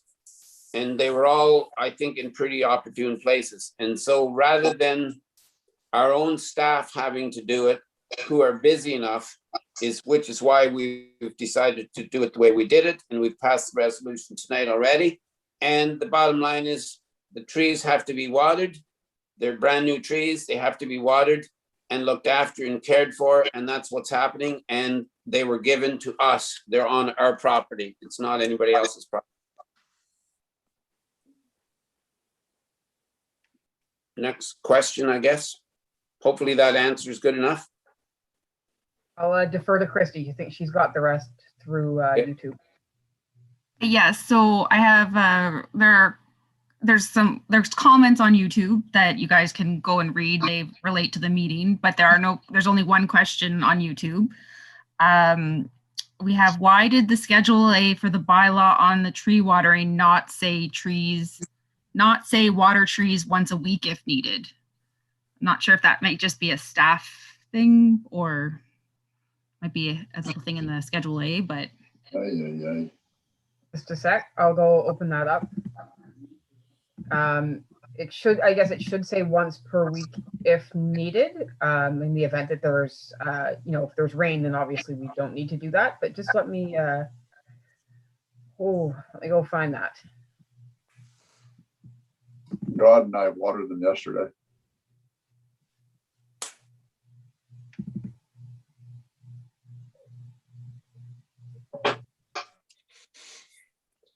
What was the specific question again, Joanna? Like, what's the simple question?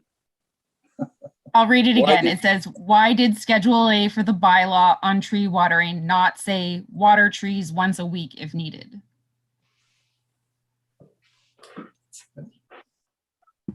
That it can be amended to say that if it doesn't. I'm sorry, I'm drawing a blank here. I can't seem to find it right off the bat.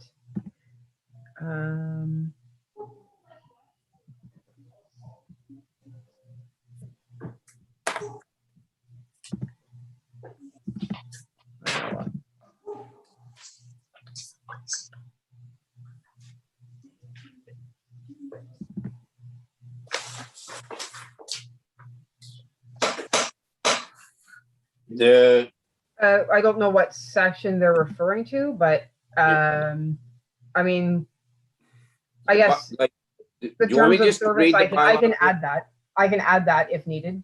Well, the problem is that we've already passed this bylaw. We've already passed it, so I don't know how you can amend it now. It's already been passed. And I'm just going to read it again to see if there was a problem, what the problem is here. I thought it was simple. Is the bylaw being a bylaw to authorize an agreement between the Township of Montague and Klaus Vandermeer for the provision of tree watering services. That's what the bylaw was. That's what we voted on. So it's been voted on. Yeah, so the contract, so the direction to staff was to water once per week if needed, up to a maximum budget of $2,000. And I think the issue is that in the agreement, it just says we wish to engage as a service provider for the watering of 100 bare root trees, but it does not say once per week as or if needed. So I did not put that in there. I can bring this forward to, or you can make a motion to amend, maybe.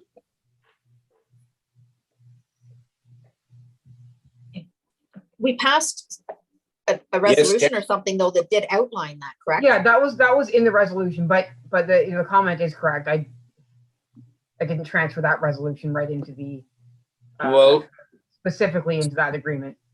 So can we leave it? Can we leave it at that now? We're just you've answered the question why it wasn't on. So we've answered the question, and if need be, then I guess we could still amend it at the next meeting. But Yes. All this is this is the question period. We've answered the question. The question was why was it not on, and we've answered it. So I think if the person has a further question, they can ask us. Anything else? No more questions here. Okay, so just to that person that did ask that question, please, if there's a further issue, please get a hold of Joanna and let us know. And if we have to amend that, I guess if we can still amend it, we can still amend it the next meeting, can't we, Joanna? Yes. You can amend it the next meeting, but I guess ultimately I would go back to the staff direction that was given at the very beginning to say once per week if needed. I mean, I'm directed to do that, so I have to follow that. But Yeah, that's what was But we said. can bring it That's back as what's well. being done.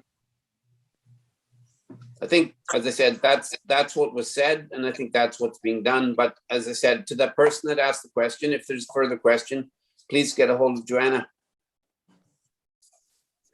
Okay, then there's no more, if there's no more questions, I have a motion. It was moved by Karen Jennings and seconded by Ian Straight, that council recess at, what time is it, please, someone? 7:25. Yeah, thanks. 7:25 PM. All in favor? Okay, that's carried. Thank you. So we've recessed this meeting, and we're going to take a couple of minutes between this meeting and our committee of the whole to get set up again. So we'll be 2 minutes. Is that okay? That's fine for me to run down. Okay. Okay. Perfect thanks. timing, Reeve. Okay. We'll be back in 2 minutes.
Are we live, Joanna?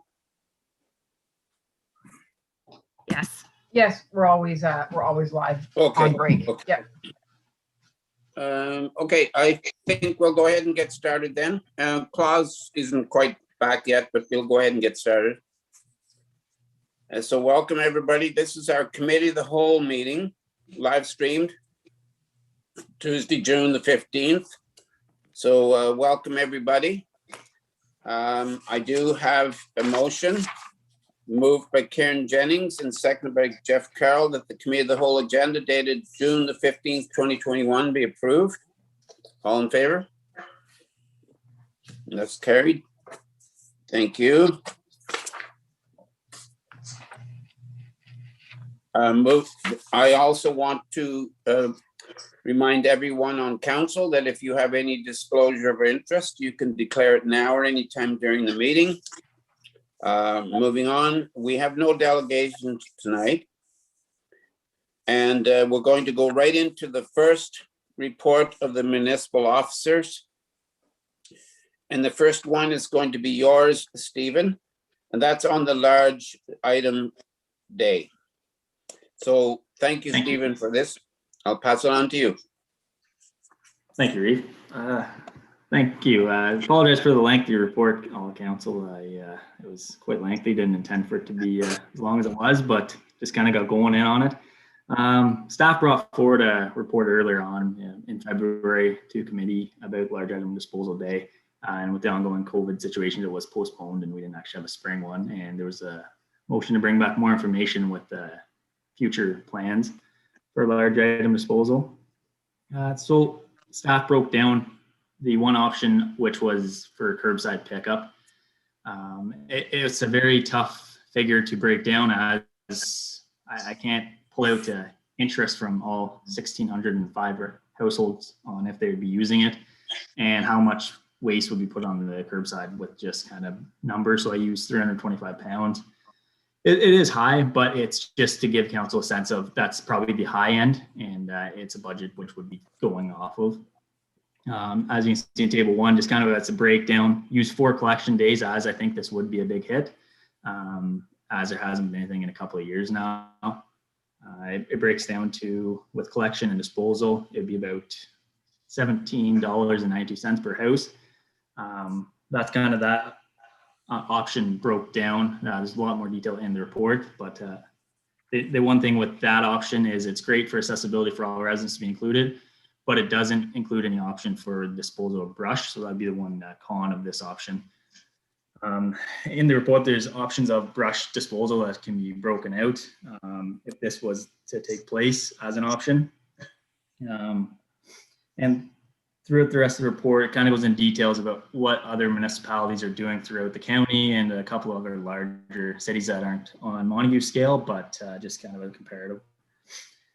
So a couple interesting ones that staff found was Mississippi Mills. They use a pass system where residents can go to other disposal places such as the one in Beckwith or GIM, and they're giving this once yearly. I believe theirs is 50 kilograms and residents can cash in up to 50 kilograms of waste at their discretion at the waste depot.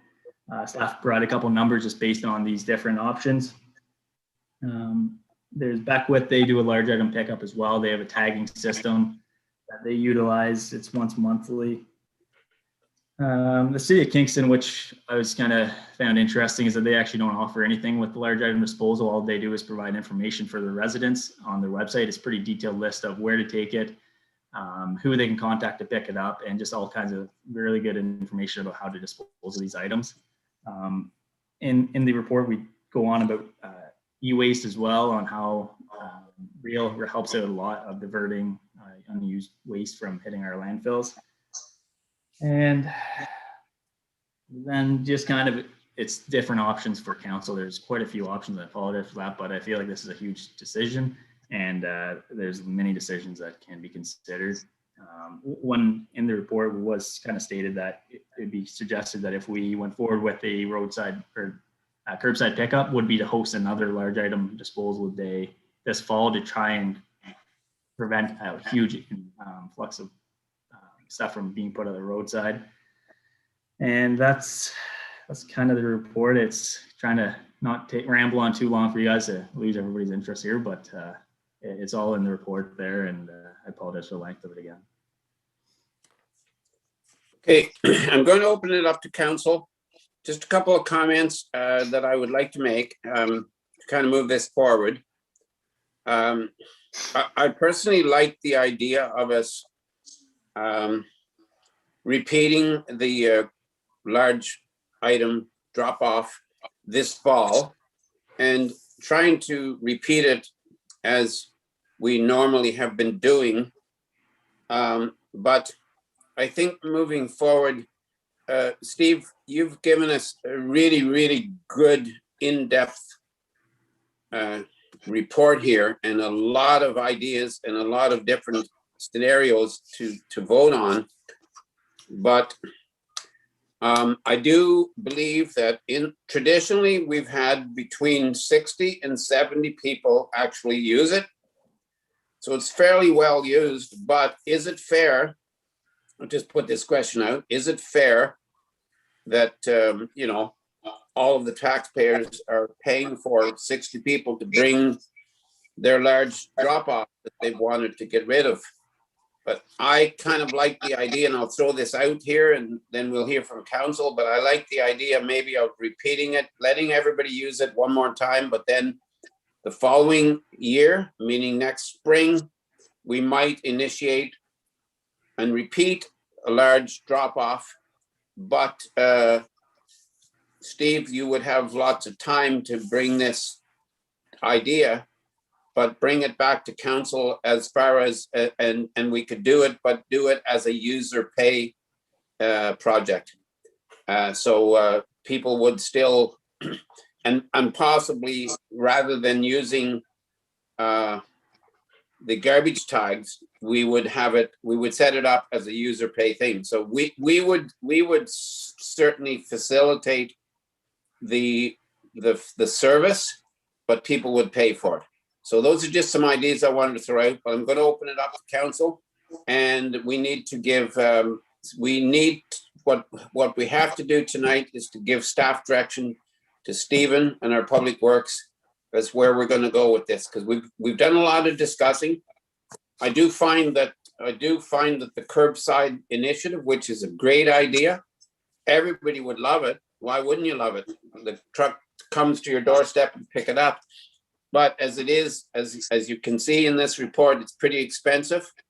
And I know that right now we've got a lot of priorities in Montgomery Township. I'm not sure that this is one of them. I'm not saying it's not a good idea. It's a great idea, but it's very costly. So I'm going to open it up to council, and I'll first go to you, Ian, please.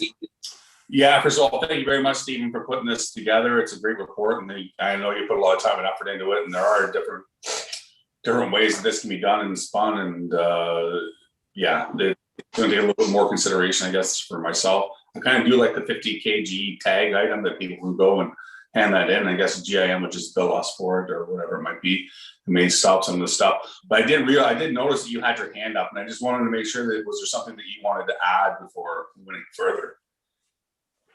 Yeah, I just kind of forgot to mention about our current system. I went back in for the past 9 events we had. As Reeve said, it worked out to 69.44 vehicles, so 70 vehicles was what kind of averaged for all of these events at past time. So just a minor detail I forgot to mention to everybody. Thanks. Any other questions then, Jeff? Yeah, once again, Steve, I mean, great report. I think it gives us a great outline as far as the options that we can offer for a service to our municipality. And I think Reeve, obviously you hit something on the head about, about 60 to 70 people use the drop-off day. And obviously it's being offset by the rest of the township, and that, at about a $3,000 clip. So, I mean, and I think that also shows the accessibility issue with it too as well.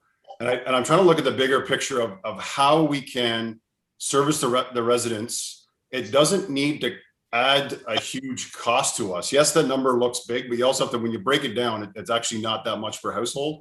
But that's also not going with a user pay system either too as well. And I think there's a very high point in there about talking about a different tag system, so like a silver tag system, and I think that's a very smart idea because on twofold. Because if that's brought forward as the cost option, those residents would come in and say, I need to get this amount of tags for this amount of weight. The nice thing about that is it gives an idea to as well of how many are out there and how many residents are going to utilize the service, which also helps to kind of dictate how many trucks that we may have to end up sending out to as well, because there could be a carryover. I mean, if the number is 1,000 people, there's going to be a carryover.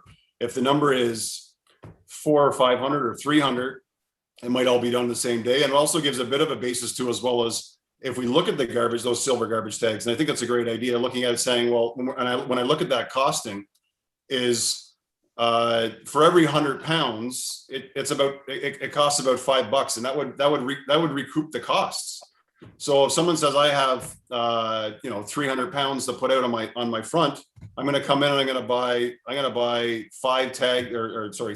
I'm going to pay $15, and that actually offsets the cost of the delivery, pickup, and the garbage disposal, and the picking it up. So it's a user pay system. It's pretty inexpensive because we're also getting a cheaper rate too as well, because they're going to honor our $99 rate. So it basically is if the resident was to bring it to GIM, and this is exactly where you're going, Reeve Dobson, was saying, well, let's make it a user pay system and dropping it off at our place. Why are we being the middleman, charging that money and going to GIM to then basically recoup the cost? Why would we not just send the people to GIM and pay for it? And I mean, on the note of the ticket system, that's a cost. That's a cost to us. So we could have a pickup day for people to basically put out that heavy stuff that they can't put out. And I mean, I'll use a personal example. I tried to put out a lounge chair by the pool there that ripped over the years, and I tried to put it out with my garbage and my recycling. I put a tag on it, but I guess it's too big for them to take it. So I mean, like it would be very convenient if once or twice a year there was a drive-by and I could put that stuff out, and people have that stuff that our garbage doesn't take. And then what do they do with it? Where do they go with it? Stores. It becomes junk in our township too, as well. It comes junk on there. If we want to help people kind of clean up their areas, but also we're not costing any money, I think it's a massive benefit. It's not going to cost us anything, and it's a better service for our residents. So I think that's a food for thought. And I mean, if we don't make a decision today, I think that's a food for thought for all of us to think about, as far as the costing behind it, how it can be a great service, and it cleans up our township. And that kind of goes along with our cleanup days and our cleanup talk about cleaning up the township. And all of these initiatives actually don't cost us extra money, but they'll help us get cleaner. So anyway, that's my spiel. I kind of hope we all kind of digest and think about that, about the how a pickup can be user paid, be beneficial and cost effective. And it makes it a big benefit for all those people that don't have trucks, that can't do this, that can't bring that stuff. And there's lots of people that don't have those means to bring it to, or if they did, or they had to rent one, it's going to cost a lot more money than the $15 or $20 to get 300 or 400 pounds of junk picked up, big junk on the side of your driveway. So thanks. I hope that is a bit of food for thought for everybody. Okay, so Claus, I think you had your hand up. I just want to ask Stephen a question there first. Like that drive, like if we were to do the complete drive by in the township for the large pickup, I mean, did it not come to like 23,000 plus 5,000? We're talking close to $28,000. Yes. Yeah. Dave? So in my report, I use not extreme numbers, but very high numbers to kind of just show what our worst case scenario would be. And that's why it's kind of in there to move forward with this at a budget discussion, just so we have everything covered and allow staff more time to kind of investigate costing and what we're going to be seeing at the curbside. So that's kind of where that was. And I use 4 days. If we don't have the demand, and as Councillor Carroll mentioned, if there was a tag system where we could kind of track prior to and see how many, we may be able to get that down to about 2,600 because 1,300 a pickup day. And then if it's a lot less people, but in my table one, that's correct, that the costing that you stated. So yeah, like we're talking close to $28,000. And so even I think in your report, I read it that even you gave a scenario that if you brought it back to 70%, well, we're still going to cost like $23,000. Yeah, it's a great, I'm not saying it's not a great service. It's a great service, and it, but it's certainly a lot of money. Claus, and then back, I think Claus, and did you have your hand up, Karen? After Jeff, yep. Yeah, I just, it's kind of hard for me to see it against the white, so I'll go to Claus first, please. Okay, thanks, Reeve. Like everyone else, excellent report, Steve. Lots of information in there. I think we need to do this, okay? I realize it's a fairly expensive cost, but when you break it down per resident, it's not a big deal at all. And as Councillor Carroll said, it gets rid of the garbage that people tend to throw in the ditch, cleans up our township and makes it look better. My question is, I mean, I support your idea, Steve, totally on this large drop-off pickup. My question is, in some of the items, such as electronic waste and so forth, we're not going to pick that up. And I can concur with some of the things like typewriters, fax machines, and so forth. But what about some of these oversized 30-inch non-flat screen TVs that weigh 600 pounds? How are people supposed to get rid of those? I mean, if we don't pick them up. I mean, I personally have taken some of those items to Glenview Iron and Metal, and they take them. Yeah, the real deal was taking a lot of that electronic stuff too. There are places in the community, like if we read Stephen's report, which is obviously a great one, and you did bring us the information from the city of Kingston, but what the city of Kingston does, they don't have a large drop-off, but they tell you every single place where you can take pretty well everything. And there are places in Lanark County that will accept it. So, to a certain extent, I think it's also up to us to let people know where they can take things. But my point is a large old-fashioned tube style screen TV, 30-inch, takes 2 men and a boy to carry the sucker. So I don't think people are going to take it to Glen Iron and Metal. I think we should make some. The real deal used to take it for free. Yes, I know, but to carry it there is not an easy task. It's tough. So I just a thought when I was reading through it. Other than that, I think everything else in there is fine as far as I'm concerned. I agree with the whole program, and the tag system I think is an excellent idea, Steve. So we'll have to get down to deciding what exactly do we agree with, because Pause, you're saying you agree with everything, but we've got 7 different options on the table. Yeah, I know. No, I realize we're going to have to decide like which options are we putting forward. We can't just say we agree with all the options. No, I realize that. I'm looking at them now. So Jeff, and then to Karen.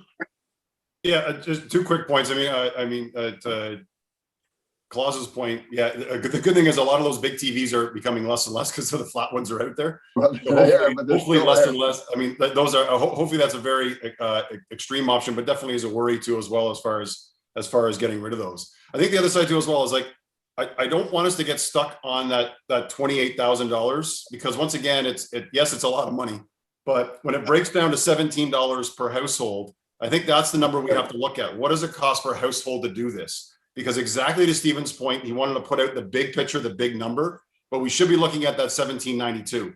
And it depends on how many households will use it. And it refers back to my point is, if it's a user pay system and you're doing that tag system, which is one of the options, you're going to get that money back in return. So it all depends on obviously on the usage for sure, but the money's going to come back in a return of that. So we're not looking at going, it's going to cost us $28,000. There's an offset to that by the user pay of doing this. And I think that's got to be the key component. So we can't get stuck on, this is going to cost us a ton of money if we go to, you have to buy the tags and you have to, and this is what it is to help clean up your area. It's going to cost you literally the same if you're a homeowner to bring it to Glenview Iron and Metal, to drive it there or whatever, as we're going to pick it up at your door, because the extra cost that it is for setting the truck out is the offsetting from that $90 to the $130 per metric ton. There's an offset there. So that's why it's a service that's going to be a valued service that's user paid. We're not going to, so we can be cautious of how much we're budgeting for that. Karen, and then to Ian. So with the tag system and the weighted system, we have to set what that is, because I mean, somebody could put out a 600-pound old TV and only put tags on it for like 300 pounds because in their mind it was 300. So that's where we will have to set to say, you know, the refrigerator is this many tags. The Freon tag has to be on it so that it goes. The sofa chair, the sofa, you know, all those sorts of things. We'll have to set that, because if not, you're going to have people putting less tags. Then there's going to be a notice left by the garbage guy saying not enough tags, so it's going to sit there. So we do need to get to doing something. I agree. I personally want the user pay system so that it's there, because that's it. I mean, we've got the option of doing e-waste at no cost. You've got the option of taking white metals to Glenview Iron. The Freon does have to be out, but they do it. So if we're taking it, if we do it where they bring it to us, which is what was also mentioned, what's the difference unless we're going to be charging that full fee for when they bring it to us? But that's where the tags, the silver tags would work, but we have to have that costing to know that set costing to say how many tags for the items. So Ian, I'm going to go to you, Ian, but we have to be cognizant of the idea, the report here, because what's the motion that I'm going to read, we have to direct staff on which option. And as I said, there's about 7 different options. So that coming out of this, we have to direct staff on which option we agree with or we prefer. So Ian, please. Yeah, so I agree with I'm intrigued by the tag system for sure, 100%. I agree with what Councillor Jennings is saying, though. The things have to be set out, because there will be people that your interpretation of 200 pounds and my interpretation of 200 pounds are 2 totally different things. And if you look at the cost of what the actual cost per ton is, we can get upside down in this very quickly. And talk about something that you think is going to be cost neutral can cost you $10,000 in the snap of a finger. So I think that we need to be very careful about what items and how many tags have to be associated with each item to make sure that it occurs that, yeah, okay, then we are cost neutral. I'm good with that cost neutral idea. It's a great concept, and if we can make that work in some way, shape, or form, then I'm in favor of it. Jeff? So to try to bring that in, I think that's a great idea, and I'd like to hear from Stephen if he thinks that that's doable as far as making a sort of a generic list of a Chesterfield is going to cost you 2 tags, a chair is going to cost you this, a fridge is going to cost you 3 tags. If that's something that's easy to sort of do, I'm intrigued by it, because I think, I mean, if that's where we can get to being able to offer the service, and we can get some consensus behind that, and that's kind of going in with what sort of option 1 is, but then kind of listing it out there, which we have time to get there for next year to do that. I'm game, but I'm curious if Stephen is, if that's something he thinks is on the right track, or if that's okay with you. I think that's definitely something that staff can do. I already started kind of getting ballparking weights, you take sofas, what their weight would be, and breaking it into different components weight wise. So you'd have, items that are under 50, and try and get a pretty detailed list that somebody could look at our list and say, I'm going to put out a Chesterfield. It's going to be this many stickers.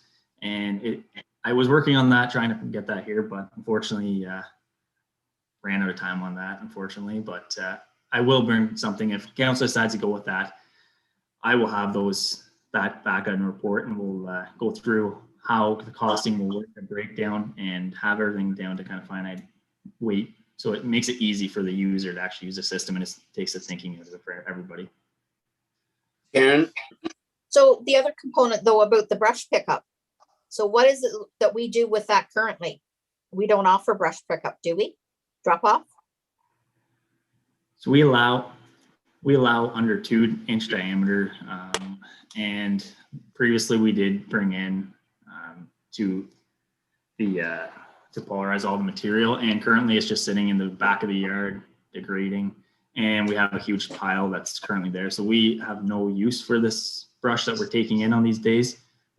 It's really just taking up space in the township yard at this moment.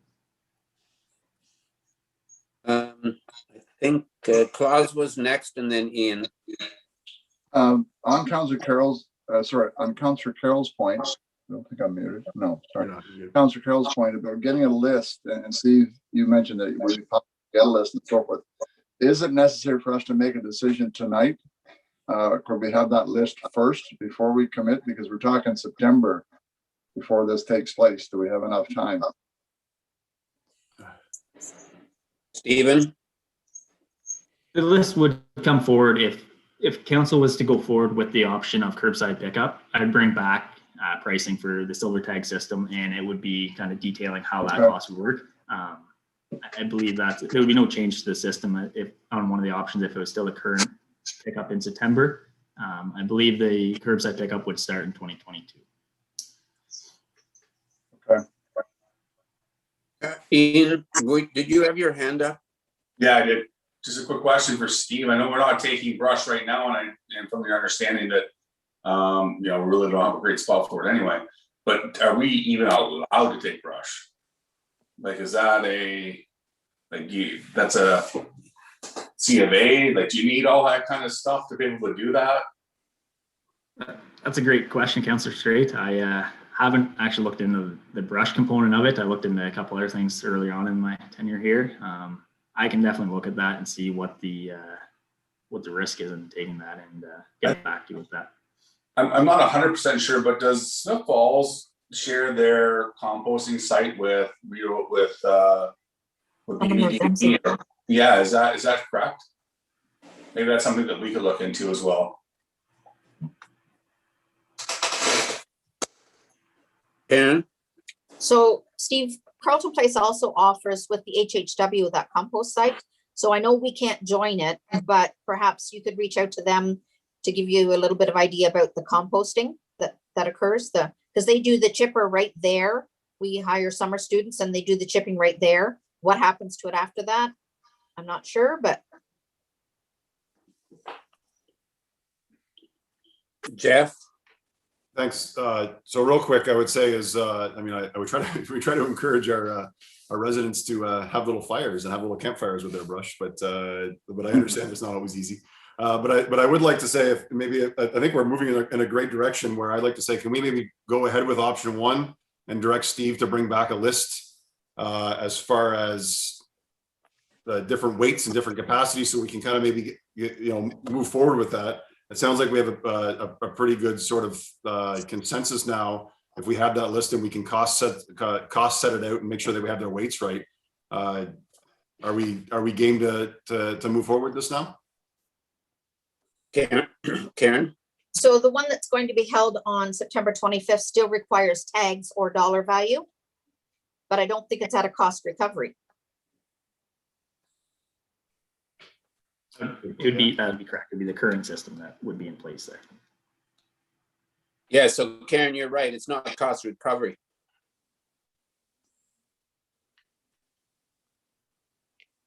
It would be kind of, it would be status quo as it was in the past, right?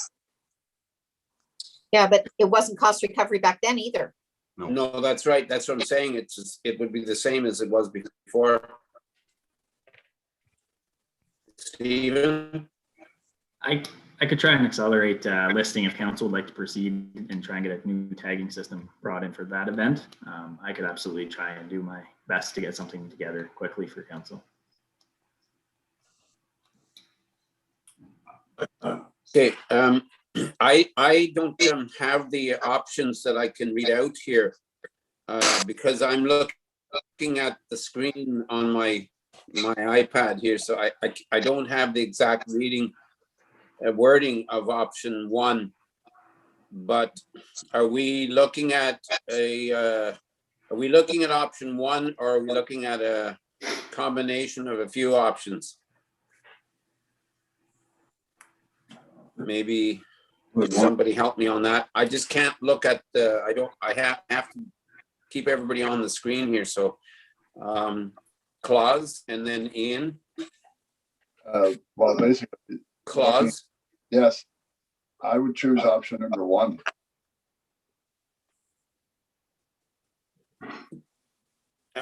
Okay. Ian and then Jeff. Ian. I guess my question is that there's not really one of these options really doesn't fit. I think that they need to be modified slightly. I think whether you take option 1, option 2, I think that we direct staff to proceed with hosting the final large item drop-off day on September 25th, 2021, using the new tag system and with a cost recovery option. And then the other portion being, and that we will proceed, if it goes well, with the curbside collection once per year starting in the calendar of 2022, which is good. But that as it comes to the yearly brush drop-off piece, we really don't have an option for that at this present second. So that we ask staff to investigate further into the brush drop-off and what our options are. I think is what it needs to be, if that makes sense. Okay, so now Jeff, was that okay, Jeff? I was going to say bang on. Okay, so what I think I could do here, because I do have a motion already in front of us, but I can read the motion, and then if we vote on this option, after we vote on this option or on this resolution, then we could give staff direction, I think. I'll read the option first, and then I'm going to ask you, Joanna. I'm going to read it first as it is, and then I'll ask you if it's okay to vote on it this way, and then give staff direction afterwards. But this motion is it was that the committee of the whole received the large item drop off, and that the following be recommended to council, that committee of the whole direct staff on which option they would like to move forward with pertaining to the disposal of large items. I have a sense that it's going to be a bit of a combination of different options, but Jeff, I'll go to you. I'm just going to say, can we make an option 8? And basically what Councillor Straight said, say that's option 8, and that would be the, can we make that into the, because that part of that discussion, we get to that point. So, I mean, this is I think what Councillor Straight basically said, it pretty well sums up exactly what we need to do. Can that just be staff direction? I don't think we call it option 8 because there's no option 8 in the report, but you could just say that staff do a combination of options and that and lay it out in the motion.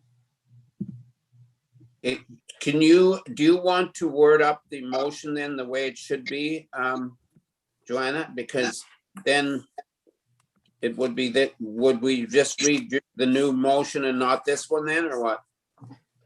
No, you can carry the first one and then do the second one. And I'm sorry, I'm going to have to ask you to go over it again because I had a whining crazy dog beside me that was distracting me a little bit. Okay, well, sorry. I'm going to read this one. This motion here was moved by Jeff Carroll and seconded by Ian Straight. That the committee of the whole received the large item drop-off report, and that the following be recommended to council, that committee of the whole direct staff on which option they would like to move forward with pertaining to the disposal of large items. So I think we can vote on this option on this resolution the way it is first. If that's okay, then I'm going to ask for the vote. Yes, did you want to say something first, Ian? Yeah, how about we just, I think staff has a pretty good idea of what we want to do. Let's defer the item till the next meeting and they can bring back and then it can pass. Yeah. Claus, did you want to? Well, I had said that earlier, that I think we need to get some more information from Steve and defer this. I don't see that there's a big urgency to make a decision tonight, do we? Jeff? The only thing is, if we want to get to the user pay system for September, Steve needs to a little bit get on that, because and making sure that we're on the right track of approving it, so we're not wasting his time. And also, we're getting to a point where we're going to have a little less meetings over the next couple months. So I'm worried if we defer, it doesn't give Steve, because he stressed that he would really try hard to make this happen. I mean, if we put any delay on that, I mean, that pretty well throws it out the window for him, I would imagine. So I'm game for just, I hear what Councilor Strang saying, but I'm game for just approving, because I think we have a good consensus there, and let Stephen move forward with that, because we're still just in the committee of the whole, right? So I mean, like, it has to come to council and everything else. So we can bring that. Yeah, they can bring it to council. Bring it to council. So we don't need to defer it. If we do, then we can pass this resolution and still give staff direction after the resolution. yeah. Perfect. There we go. Okay, so all in favor of this resolution? That's, I'm not seeing everybody's hand. Sorry. All in favor? Opposed? I don't know what the resolution was. Okay, I'll read it again. I'll read it again, that the committee of the whole received the large item day report, and that the following be recommended to council, that the committee of the whole directs staff on which option they would like to move forward with pertaining to the disposal of large items. So we weren't actually choosing option 1 to 7 then. Not really. No, because then we're going to do another resolution that's going to give direction of what you guys had sort of decided to move forward with. Yes. So you have to pick an option to vote on it. Yeah, so I thought that everyone was happy with what Councillor Straight had said, so I'm just looking for the wording to approve that. Yeah, because like because the problem with it the way it is right here is we're saying that we're directing staff on which option they would like.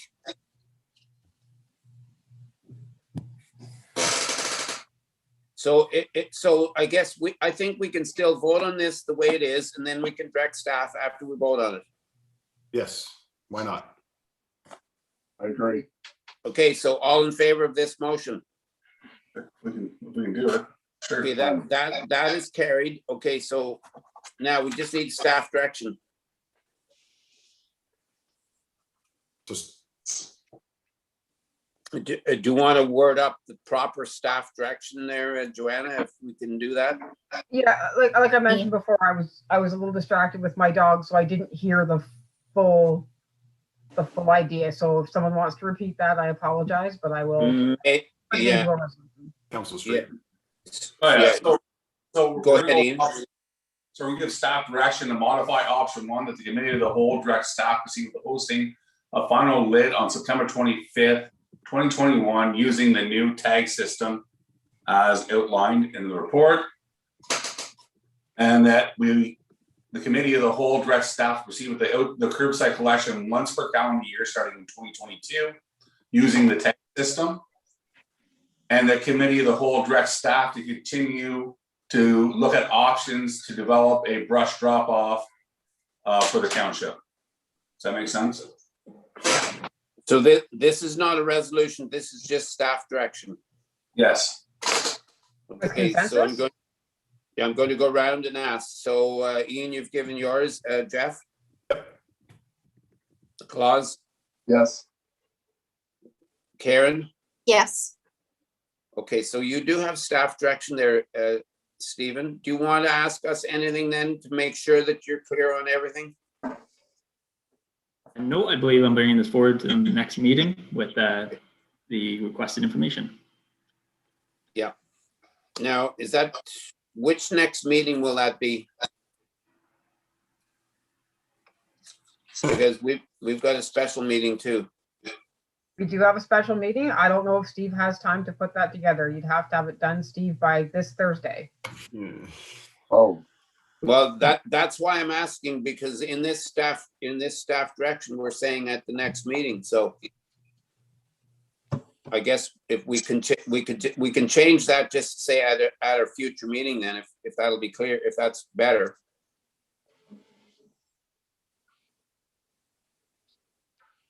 That's fine. Yeah. Okay, then I think the staff direction is just at a future meeting, and we'll leave it at that, Stephen, okay? So do you want, I just want to make sure that you don't have any other questions for council right now to help you to move forward. I believe we got a handle on it, Chair. Okay. Yep, we're good. Okay, perfect. Okay, thanks for that, Stephen. Thank you. And we're going to move on then to the next report. And that is the tender results for the design build RFP. And that's yours, Joanna. Yeah, I'm just playing catch up here. Sorry, just a minute. That's okay. I've got that.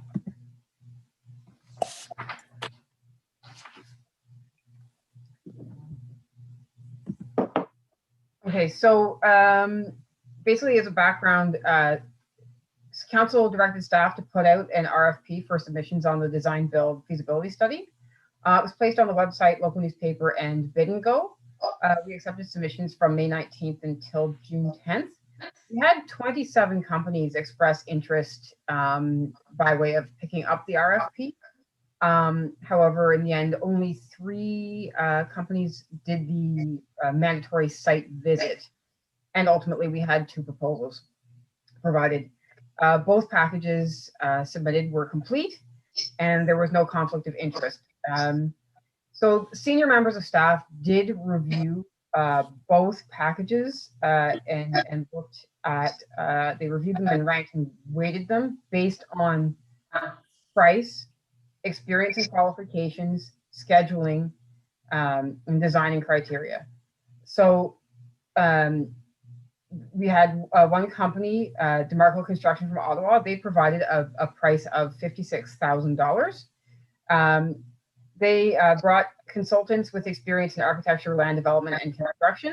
They've been in existence since 2010, and they've listed many projects, including CIBC banks, condominiums, and Canada Centrum redesign. We did not have specific details on those projects. So just to note, it was over our budget of $50,000, which is part of the Federation of Canadian Municipalities grant. The second group was IBI. You say 5,000? Sorry, the quote provided was 56,000. Yeah.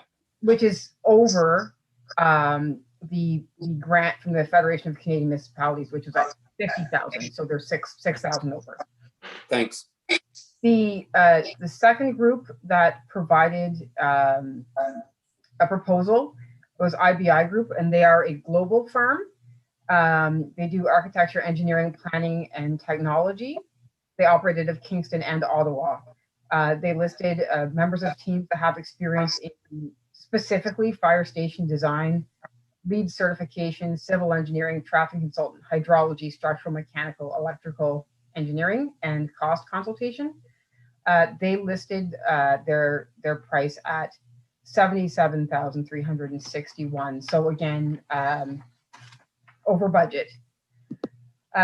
When we looked at when the senior staff assessed these 2 proposals, where price was noted at 25%, the results were the IBI group recommendation was at 91%, and DeMarco Construction was 63%. So based on those, based on the experience, qualifications, price, scheduling, and design. So of note, obviously, both quotes are above the amount earmarked for this project, for the budget. Having said that, we did receive one-time provincial funding of $397,701, and it's been set aside in reserves for use in a case such as this, if required. We anticipate that this money will likely goes towards this building project, whatever means we can use it for. So we could, council could choose one of these, or we could alter that we were going to be behind and the reasons why. That would be okay. So something for you to consider, that might be a possibility. The issue with that, of course, is we may not get, we don't know what we'll get if we retender it. But ultimately, staff recommendation was, before we had this information from FCM, to go with the IBI group. They are more expensive. It sort of seems to be counterintuitive, but they had a more overall thorough sort of review and timetable, and senior staff felt as though we'd be further along in the process using them towards getting additional grants in the future. So those are just some items for consideration. Of course, we look to you for direction. Claus?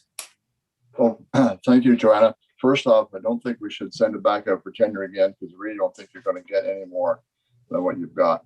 Out of the numerous ones that picked it up, to only get 2 back is an indication that they're either too busy or they're not interested. So my concern is to go that high over our budget amount. I do have a bit of concern with that. I guess the scoring, I know you have the proper score sheets and so forth, but did the Ottawa group fall down that much on the scoring versus the Kingston group? Well, we listed them at 91% versus 63%. Just to address the cost, I think we could probably, we haven't done it yet, but we could probably approach the IBI group and look at where we could cut costs with them, if that was a feasible thing.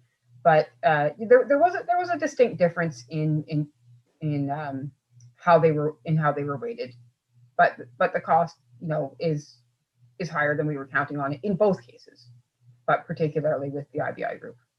Well, the Ottawa group, it's only marginal. It's only $5,600. It's very insignificant. It's only about 5%. Well, I guess it's 10%.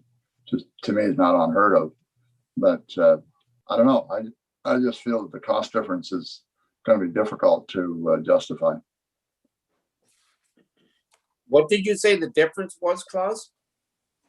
5,600 was over. The one group was $5,600 over. That's what I was referring. Okay. Yeah, not the difference between the two of them. Sorry, Rafe, but I meant that the Ottawa group, whatever the initials were, I forgot that, Joanna. Sorry. The DeMarco construction was 6,000 over budget, and the IBI group were 27,000 over budget. Yeah, that's quite a difference. It is a difference. I guess the thing is that when I read the report about 3 different times because I had to get a handle on it, but certainly in your report, Joanna, you've pointed out some of the reasons why the one scored higher than the other. And if I can just mention 2 or 3 or 4 of them here, one of them being that the one company, there was no serious investigation of the building except for the water qualities. So I don't understand why somebody would want to take this job on if they had if they put no serious investigation into it. That doesn't sound very good to me. And the next one I made a comment or made a note of here was only one option was considered, but by the one company, there was only one option that was considered. Again, with that to me was a problem. The timeline was unrealistic for that particular company. Also the proposal appeared to be to be a rush job. I think it was going to be a rush job had we got them. And then the last thing I made a comment or made a note of when I read your report was that possibly, I'm just saying possibly, by getting one company, it might lead us further from getting more grants. Rather than closer, it would lead us further away from getting grants. So like there's a lot, for me, there's an awful lot of good reasons why I tend to agree with what you're saying, Joanna. I know that the one is higher, but like you kind of get what you pay for. And I've just pointed out several reasons why. And then in the end, the way I see it, in the end, when I read the report, if we get the one that you were recommending, we may have an opportunity to get even more funding by getting them. Maybe you can touch on that, because I think that's an issue. I think that's a legitimate issue. Can you explain that?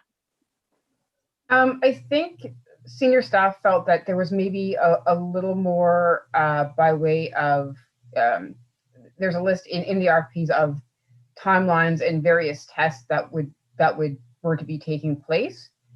And I think we felt as though the tests that were being proposed by the one group would maybe lead us to have a more fulsome understanding of the current situation of the buildings, and would maybe point out some more issues that would open us up for receiving additional grants. And as you say, the one group looked as though they considered one option rather than looking at a variety of options when those tests had not yet been completed.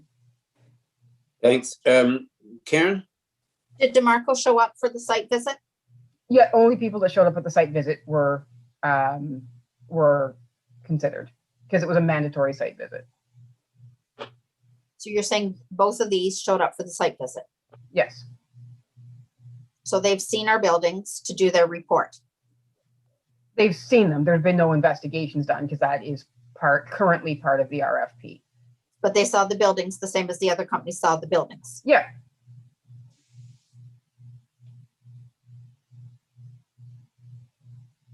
Any other question, Jeff? Just to weigh in on this, I mean, for me, I mean, what I see, like with the IBI group, I mean, like they definitely are, both companies I think are look like they're very reputable and great companies. But what I see from the IBI group, it definitely is a little bit more backing behind some of their expertise, and I think we might be able to work with them a little bit more to exactly that idea of rooting it towards how we're going to get this paid for too as well, which is a massive thing. We're talking about $28,000, and I don't want to make light of $28,000, but it's peanuts when we're talking about $10 million in grants. So I think like that's a big picture, and I do have a bit of trust. I shouldn't say a bit of trust. I have a lot of trust in the staff looking at those options, and I'm hoping seeing that big picture too as well, because that's like it is a little bit over the budget, and it does cost. But like, I mean, what this report does, like, I can't reiterate that enough. It's a $10 million report. So I mean, like it's pretty imperative, like we want to make sure we get the right company. I mean, cost is obviously important. I mean, I think that there was like, obviously a 6-figure difference, then I would, I might weigh in a little differently, but this is close enough to me when we're talking about the multi-millions of dollars that we're looking to help pay for this. It's important that we go down the right path. So that's why I think I'm in favor of where the staff is going. So thank you. Joanna? So I just want to be clear. I don't want to have sort of any false promises. So that there are 3 steps to this. The first one is the design build. And then the next step, it would be to get a grant for the actual design of whatever option we choose. And then the third is to have 80% funding by FCM, but up to a maximum of 15% would be a grant, but the rest of it is like it's a low interest rate loan. So it's not like a free, $10 million. It's a loan. So I just want to be clear for everybody on that. Okay, Ian, Mute button. You're muted. yeah, you're muted. I don't know. I didn't even mute myself. Anyways, my apologies. So I think that there's a couple things that we might be able to do to narrow this down a little bit. And I think that if we can narrow the scope a little bit about what it is that we want to do, maybe we can, Joanna can have an opportunity to talk with the IBI group. I do concur, maybe they have a little bit more backing behind them. And that is to just maybe decide exactly what it is, because these people, and correct me if I'm wrong, Joanna, please, is that they're looking at this with three different sets of glasses. First of all, the first glass is they're looking at the buildings that we have existing and retrofitting or renovating the existing buildings that we have. So they're going to put a costing towards that. The other one is to demolish certain portions of the existing buildings that we have and build new. And then there's the completely build new on the 22 acres. Am I saying that correct, Joanna? Joanna, you're muted. Sorry, guys. And those are the options that have certainly been presented by staff to council. And I mean, we don't know. I mean, either of these bidders have experience in this, and they've worked a lot in these areas, and they may come up with those, or they may have some other totally other vision that they can bring forward that maybe is a compromise between those. But yeah, I mean, as we pointed out, it's sort of either renovate or rebuild new on the existing site, or rebuild new on the 22 acres is sort of how I've been perceiving things. But I think that these companies can come in and maybe come up with a different solution, or at least would be able to recommend with their experience of the profession behind them, and make the call as to what should happen with recommendations, with input from council, staff, and the public.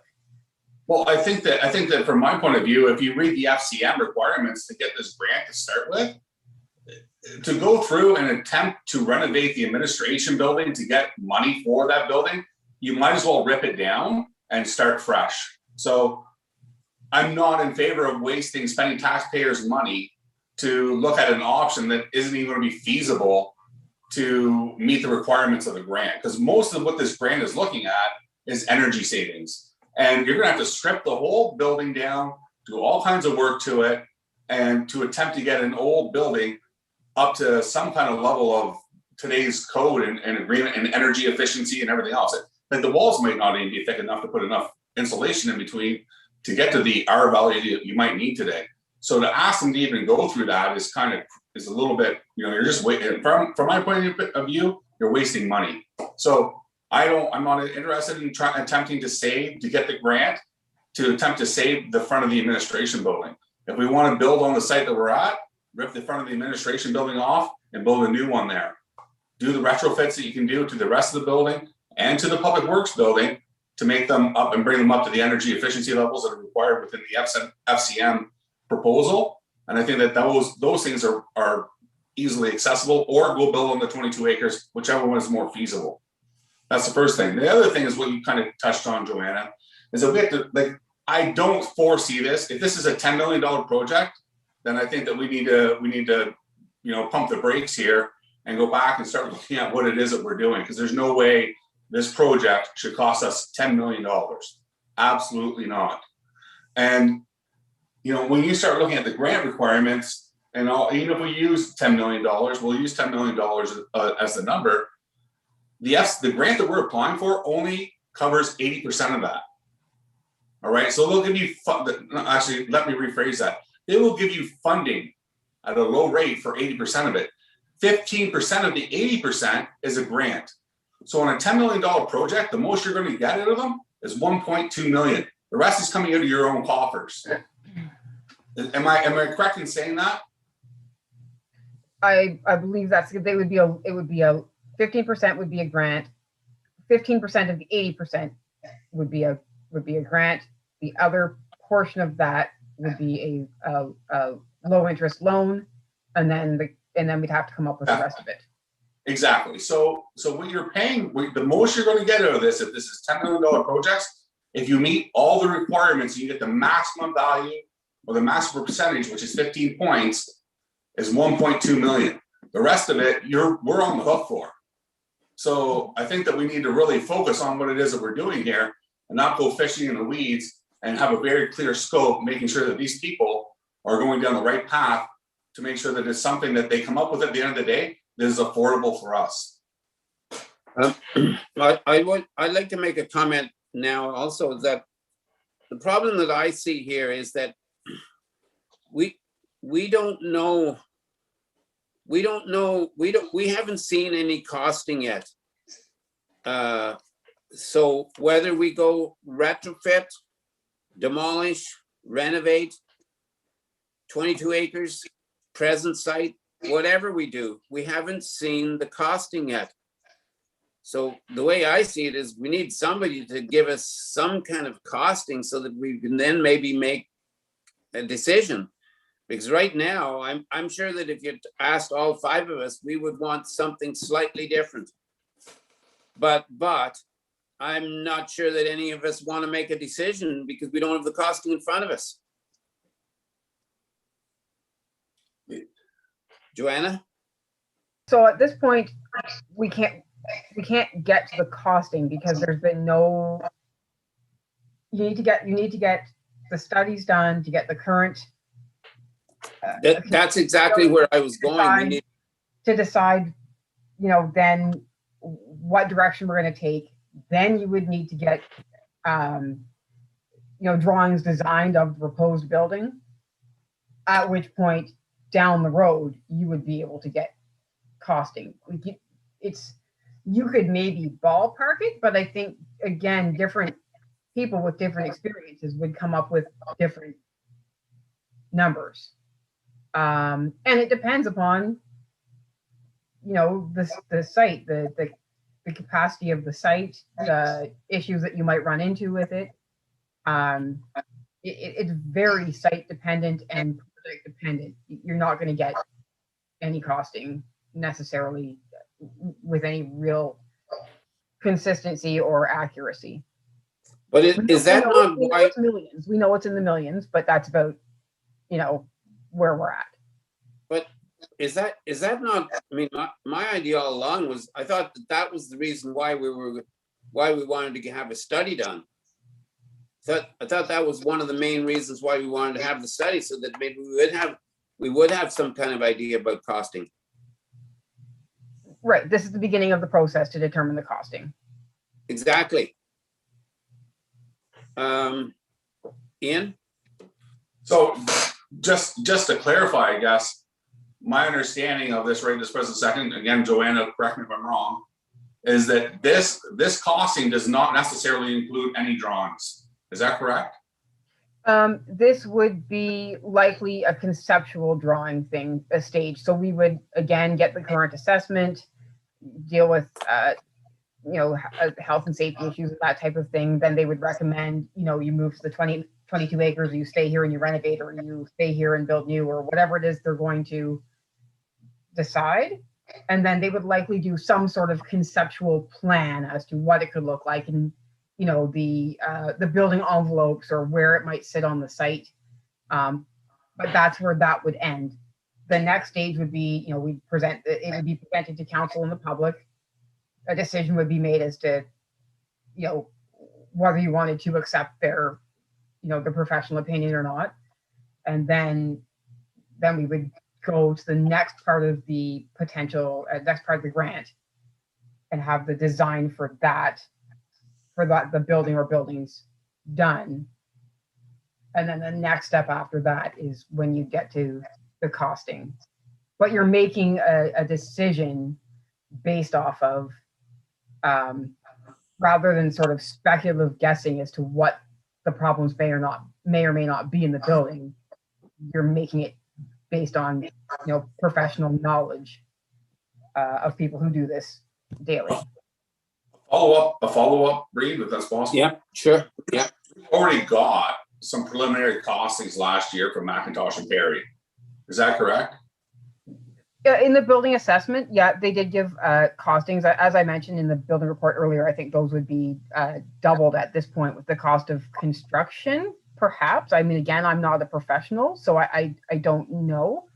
And I guess the other thing to consider is, as was mentioned before, it was a visual building conditions assessment report. So once you get into the meat and potatoes and you start, actually reviewing for various health and safety issues, it may increase. I don't think it'll decrease. It may increase or it may stay, sort of on par with what we're expecting. So is it possible to have them finish the tail end of it since they've already done some of the preliminary costings? To maybe do a review of what they've done already based on today's market value and have them finish the report for FCM, because that's essentially what it is. It's a report for FCM to make sure that what it is that we're doing is meeting the requirements of the grant program. Is that correct? Well, we would have to, if you wanted to get McIntosh and Perry back, we would have to retender this and see if they would put in a bid for it. No. The other suggestion I might throw out, and it kind of ties into our next report, is if council chose to put off the RFP, potentially staff could be directed to do some of these tests, the water test and the test for mold and that type of thing. And then we put out the RFP, but those are not included in the requirements. So the cost, would become lower because they're being done, they'd be being done by staff. I mean, there'd still obviously be a cost getting the test done, but. Are we allowed to follow up with either one of the two people that did bid on the thing and change the scope slightly? Is that possible? Or are you allowed to do that? No, like legally. I believe we could call them and talk to them and change the scope. Which might then therefore change the price. Right. But I think at this point we'd have to talk to both of them. Okay. The problem with that too is you're prolonging the process. Yeah. And it's already tight. The timelines are already tight.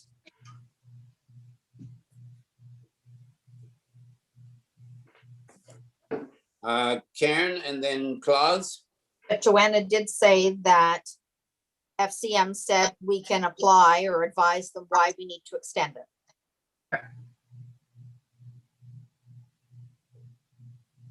Yeah, but she also said in the report that by going later, it might also jeopardize our chances for some funding. Well, I think not necessarily jeopardize chances of funding. I think you could choose to not award anything and then put out another RFP, which changes the timeframes, but that seems to be okay with FCM. But then the question is, who are you going to get? Maybe you will get someone else, and maybe you won't. So then you're taking a chance. You're taking a risk at doing it, but you might have some other bidders who didn't see it the first time, or people who didn't have a chance to get it in, or people who missed the mandatory site meeting. So what I'm going to do, Dice. I'm just going to try to help to move this forward a little bit. I'm going to just read the motion that we've actually got in front of us, and whether we want to vote on this motion as it is or another one or change it. But I just want to read it so everybody knows exactly what's in front of us here. It's been moved and seconded already. but that the committee receive this report, the tender results, and that the following be recommended to council: that committee directs staff to bring forward the award of the RFP tender to IBI Group with respect to the results of the design build feasibility study. I've heard some, well, we've been sort of all over the board. If I go back to your comments, Jeff, you were commenting that you were in favor of us moving forward with the RFP. I'm tending to move forward. I'm tending to agree with that, with the caveat that there might be a little, by talking to them, there might be a little bit of saving, because there might be certain things that we can do that they don't have to do that could save us some money. I mean, I'm thinking like there might be somebody that we could get to do, say, the mold checkup, the mold issue. Well, is there somebody that can do that cheaper than they would do it?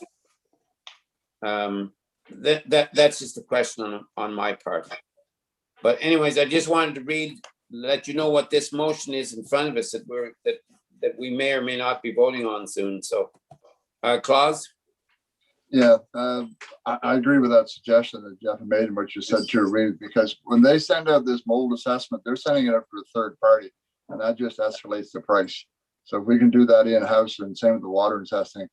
I want to go back to what Councillor Straight had said, and I think this group should realize that they're looking at different options, but to renovate the building that we've got and pour all kinds of money into it and make it fit and so forth, to me, just is not something I like to see happen. I know they're going to come back with that report, but to spend money on an old building, to me, just doesn't make any sense. So when you're talking to Joanna, or I guess when they come back with a report, we have to take a very serious look at that possibility. You know, we have the 22 acres.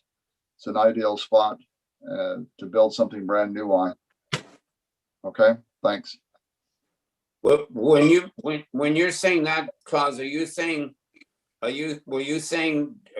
meaning for everything, for all three buildings? Pretty well. Okay. Or tear down what we've got and build brand new on the property we have. Because the other option, the other consideration you have to make is if we do go to the 22 acres, well, what do we do with the buildings that we have? Exactly. For those. Yeah. So Joanna? Anyway. So I guess I appreciate everybody sort of weighing in on the direction they'd like to see it go. And you know, in the building report, you know, obviously we laid out sort of you know the pros and cons of everything. But the point of this study is for them to come back with a recommendation, be it move to the 22 acres, stay as it is. I mean, they're going to make a recommendation based on the best information available. Okay, Ian? I agree with Claus. I have no interest in building on the 22 acres. My personal thoughts are I'd like to maintain it for recreation for within the township as the township grows. And once you start putting all that stuff over there, the heavy trucks, the graders, the fire department, salt sheds and everything else, there's no room left. It's going to eat up all the available room that there is there, and then you're going to be left with a piece of property. And you don't have a recreational property anymore. Exactly. 100%. And you started out by saying you were agreeing with Claus.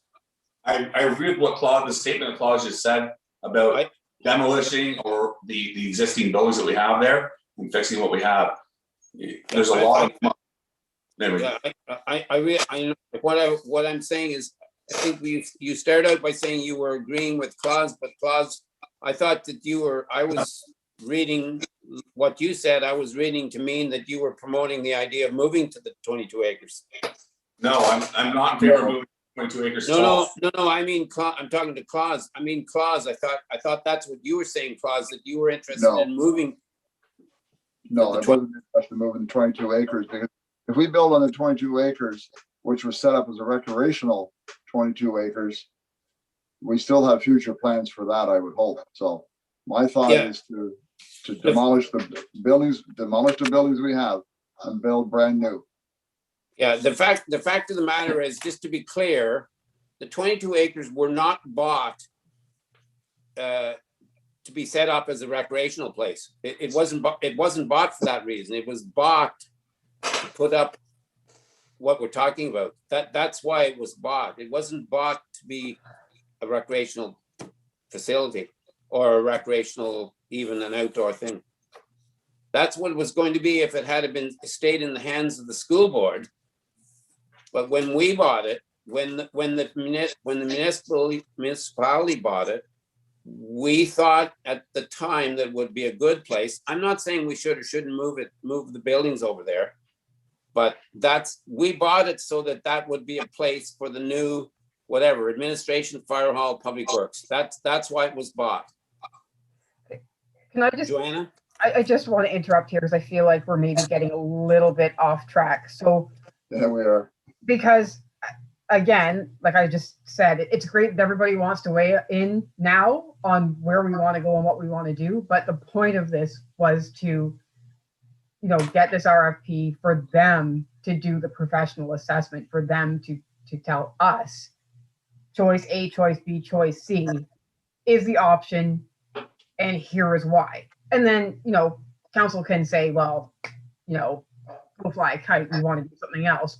And ignore the professionals, and that's obviously at your discretion. But to start talking about where we think the building should or shouldn't go now is, I don't want to say it's irrelevant, but the point is, council has directed staff to go get this RFP so we can get professional opinions so that we can make a decision based on facts. I totally agree with what you just said. So Right, so I just let's don't want get the to get in a hand with back and forth about what do we do with this and what do we do with that, and that's the process we're about to go through. Yeah. So Ian, you're completely blur. I can only see the Canadian flag. Yeah, we had a headless councillor there for a little while. My Did apologies. did you put your hand up, Ian? No, I think that. Okay. I'm Okay. good. Okay, so I think, well, we've heard from everybody. I'm going to read this again. And then if there's no more comments, we can vote on it. I want a recorded vote. Okay. The whole motion here is moved by Ian Straight, and seconded by Claude Vandermeer, that committee of the whole received the following report. This is the report of the tender results for the design build RFP, and that the following be recommended to council. That council directs staff to bring forward the award of the RFP tender to IBI Group with respect to the results of the design build feasibility study. So it's a recorded vote. So I'll let you take over, Joanna. Okay. Can we hear what the IBI amount was again? So the resolution or the motion was that committee direct staff to forward the award of the RFP tender to IBI Group with respect to the results of the design feasibility study. So I'll start with Reeve Dobson. Yes. Deputy Reeve, Yes. Councillor Jennings, No, nay. Councillor Carroll, Yay. and Councillor Straight. Nay. Nay? Nay. Okay, then this motion is carried. Thank you. Now, okay, so let's see. I think that one's all for now. Then the next one we have to deal with here tonight is the health and safety priorities, and that's also yours, Joanna. Okay, so at the last meeting, the special meeting where we discussed the buildings, staff were directed to bring forward the health and safety concerns that came out of that report. because obviously now that council is aware of them, we need to take steps to correct those. So I made a chart of essentially what those issues are, and gave them a priority, which you may or may not agree with, and we can talk about that. But they're water quality, potential for mold, the roof, water quantity, the fire trucks being directly beside the electrical panel, ventilations, slips, trips, and falls, and the potential for asbestos. So those are the issues that were brought before you on the 8th. And I've sort of listed what we can do about it. And this is now that we've had this previous talk, maybe it's something that we want to amend. But for most of them, I've said that this item will be addressed, or is to be addressed by the chosen build design consultant, which we can stick with. But as mentioned before, in order to maybe cut back on costs, you may want to direct staff to look into these items. But the ones that don't have to do with that are the roof. And just an update, staff are waiting to draft an RFP once the engineering drawings are complete. I don't believe we have those yet. I know that our public works manager has been following up almost daily with that. So that's still on the go.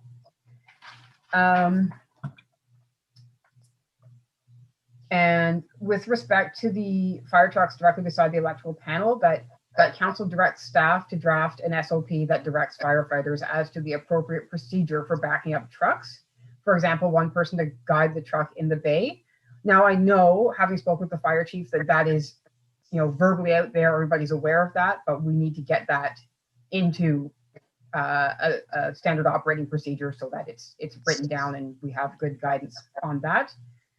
And then I guess slips, trips, and falls, staff are directed to maintain their housekeeping, generally, to ensure that as much as possible, any items can be shelved and stored, and that they will be. The rest are that this item be addressed through the design build consultant, but I'm open to changes to that chart if council directs so. Any questions? Sorry, Reeve. Yeah, okay. Yes, Ian? Thank you very much for Joanna for putting this together. I think it's important that we address these things, and since it's been brought to our attention, so thank you very much. So, we want everybody to, all the staff and everybody to, be safe and make sure that we have the procedures in place to ensure that they are. Thank you. Claus? Yeah, thanks, Reeve. Again, thanks, Joanna. It's interesting that a lot of the recommendations that you're suggesting, and that is leaning towards a new building. No, I don't. In some addressed and chosen by the design consultant. Right, because they're the ones that are exploring the issues within the building. So is there mold? We maybe we're assuming so, but we don't actually know. If it is, that can be renovated, right? You can rip all that stuff out and start fresh as a renovation. The same thing with, potentially the water quality and quantity. Is there a chance for digging a deeper well or having a filter added, perhaps? Or maybe the water quality is really not able to be dealt with, and then maybe that's something to be considered. The roof, we actually had buckets out yesterday again in the offices with the rainstorm.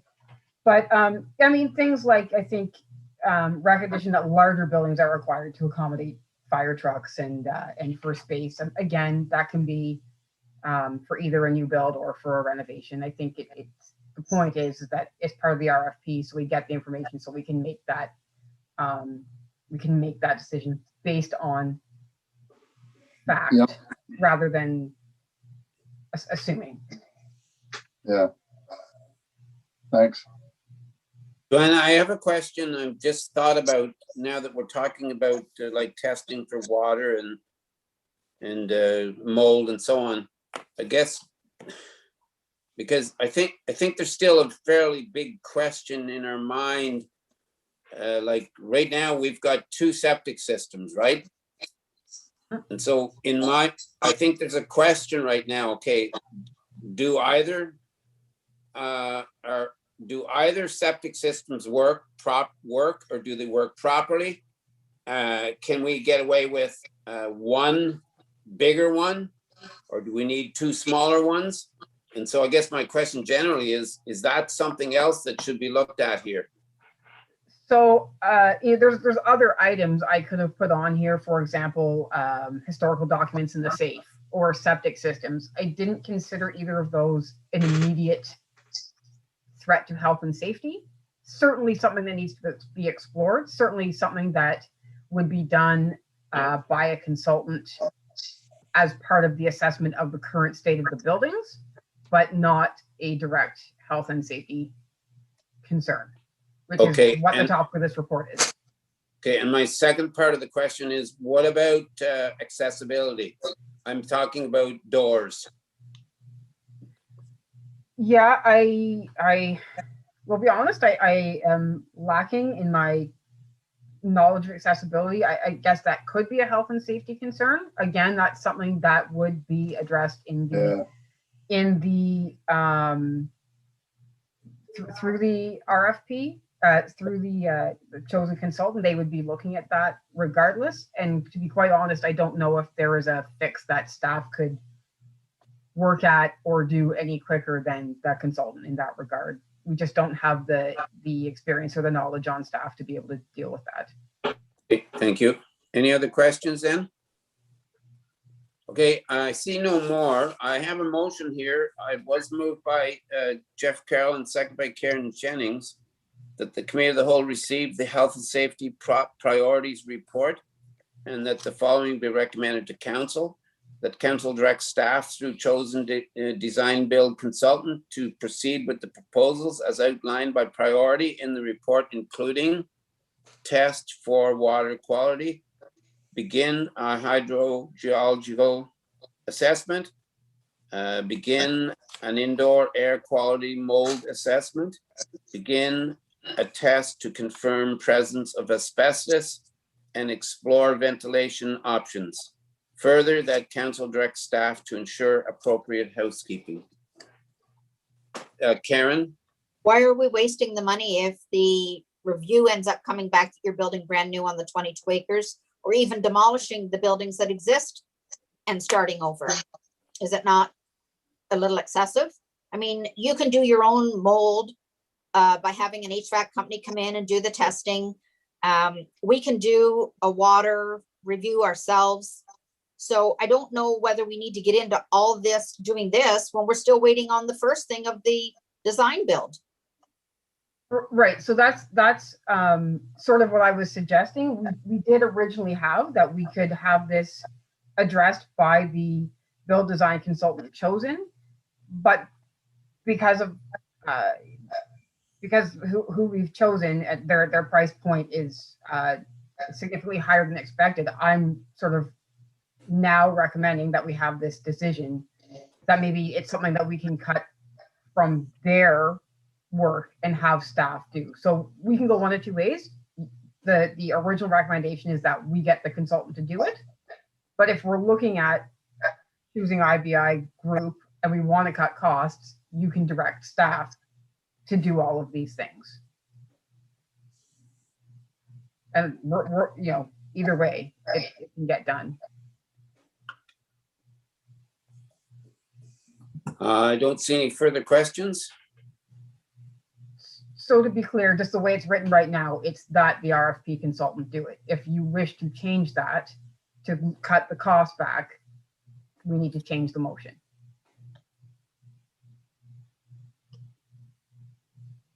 Okay, I don't see any further questions and comments, Joanna, so I'm just going to call the vote. And just to be fair to you, Ian. Yeah.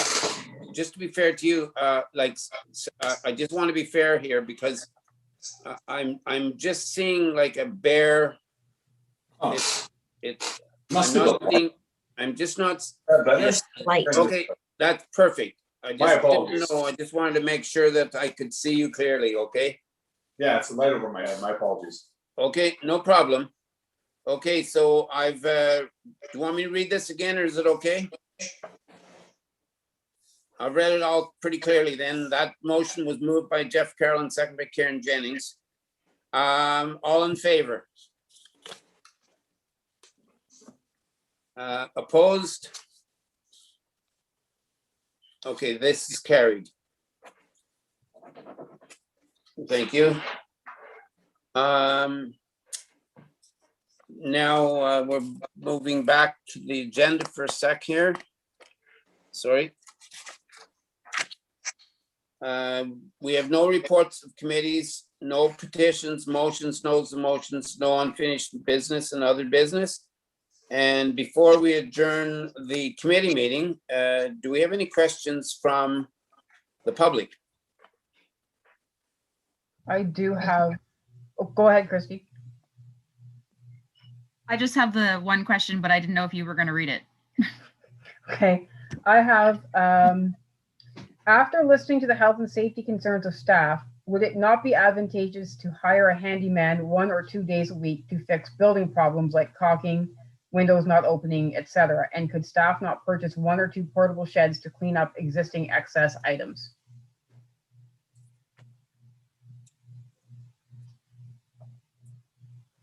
Who's got the question or the answer for that? I can give it a go if you'd like. Sure. So I think one thing I can say is back, I'm trying to think of when, earlier this year anyways, we talked about the potential to have a custodial position. I have yet to bring that forward, but that could include as a custodial position, a handyman to come and fix those things. But ultimately, given the building assessment report, there may be some things that they could absolutely fix, and there may be some things they couldn't. For example, this mentions windows not opening. It's not that they're jammed or they're locked or there's an issue with that. The windows legitimately don't have handles to roll them open or lift them up. They're just glass. So a handyman could not fix that. But we do have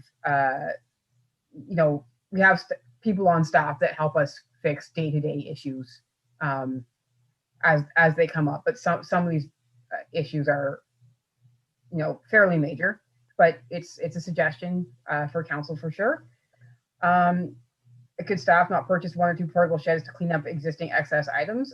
I believe that was previously brought up, and it's certainly a possibility. The question would be is how much money do we want to spend on sheds, before we decide exactly what we're doing? Because you could spend, a decent amount of money. There's a significant amount of storage that with the vehicles outside and signs and various things, you'd need some pretty big sheds, I think. So we're looking at a fairly hefty cost to the taxpayer, and in the end, they may or may not be used.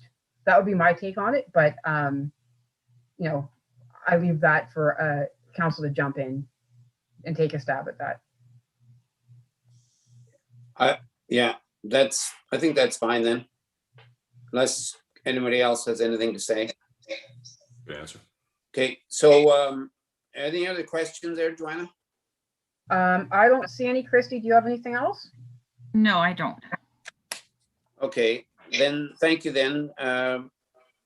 I then now have a motion that was moved by Ian Straight and seconded by Claus Vandermeer that the committee of the whole meeting do now adjourn at 9:06 p.m. All in favor? That's carried. Thank you. And we're going to go straight back into our council meeting. If you just give me a minute, I just have to reorganize my papers here. Okay.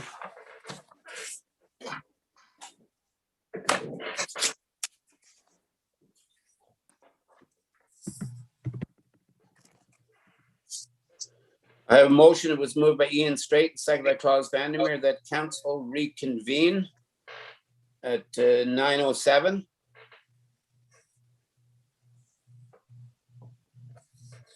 All in favor? That's carried. Thank you. Okay.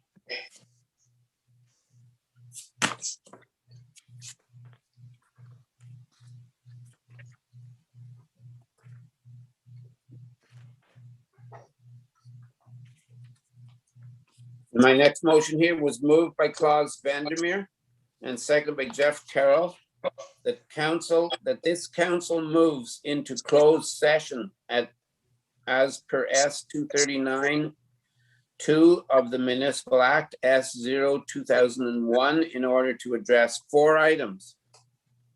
The first one, a proposed or pending acquisition and disposition of land by the municipality or the local board, or a local board.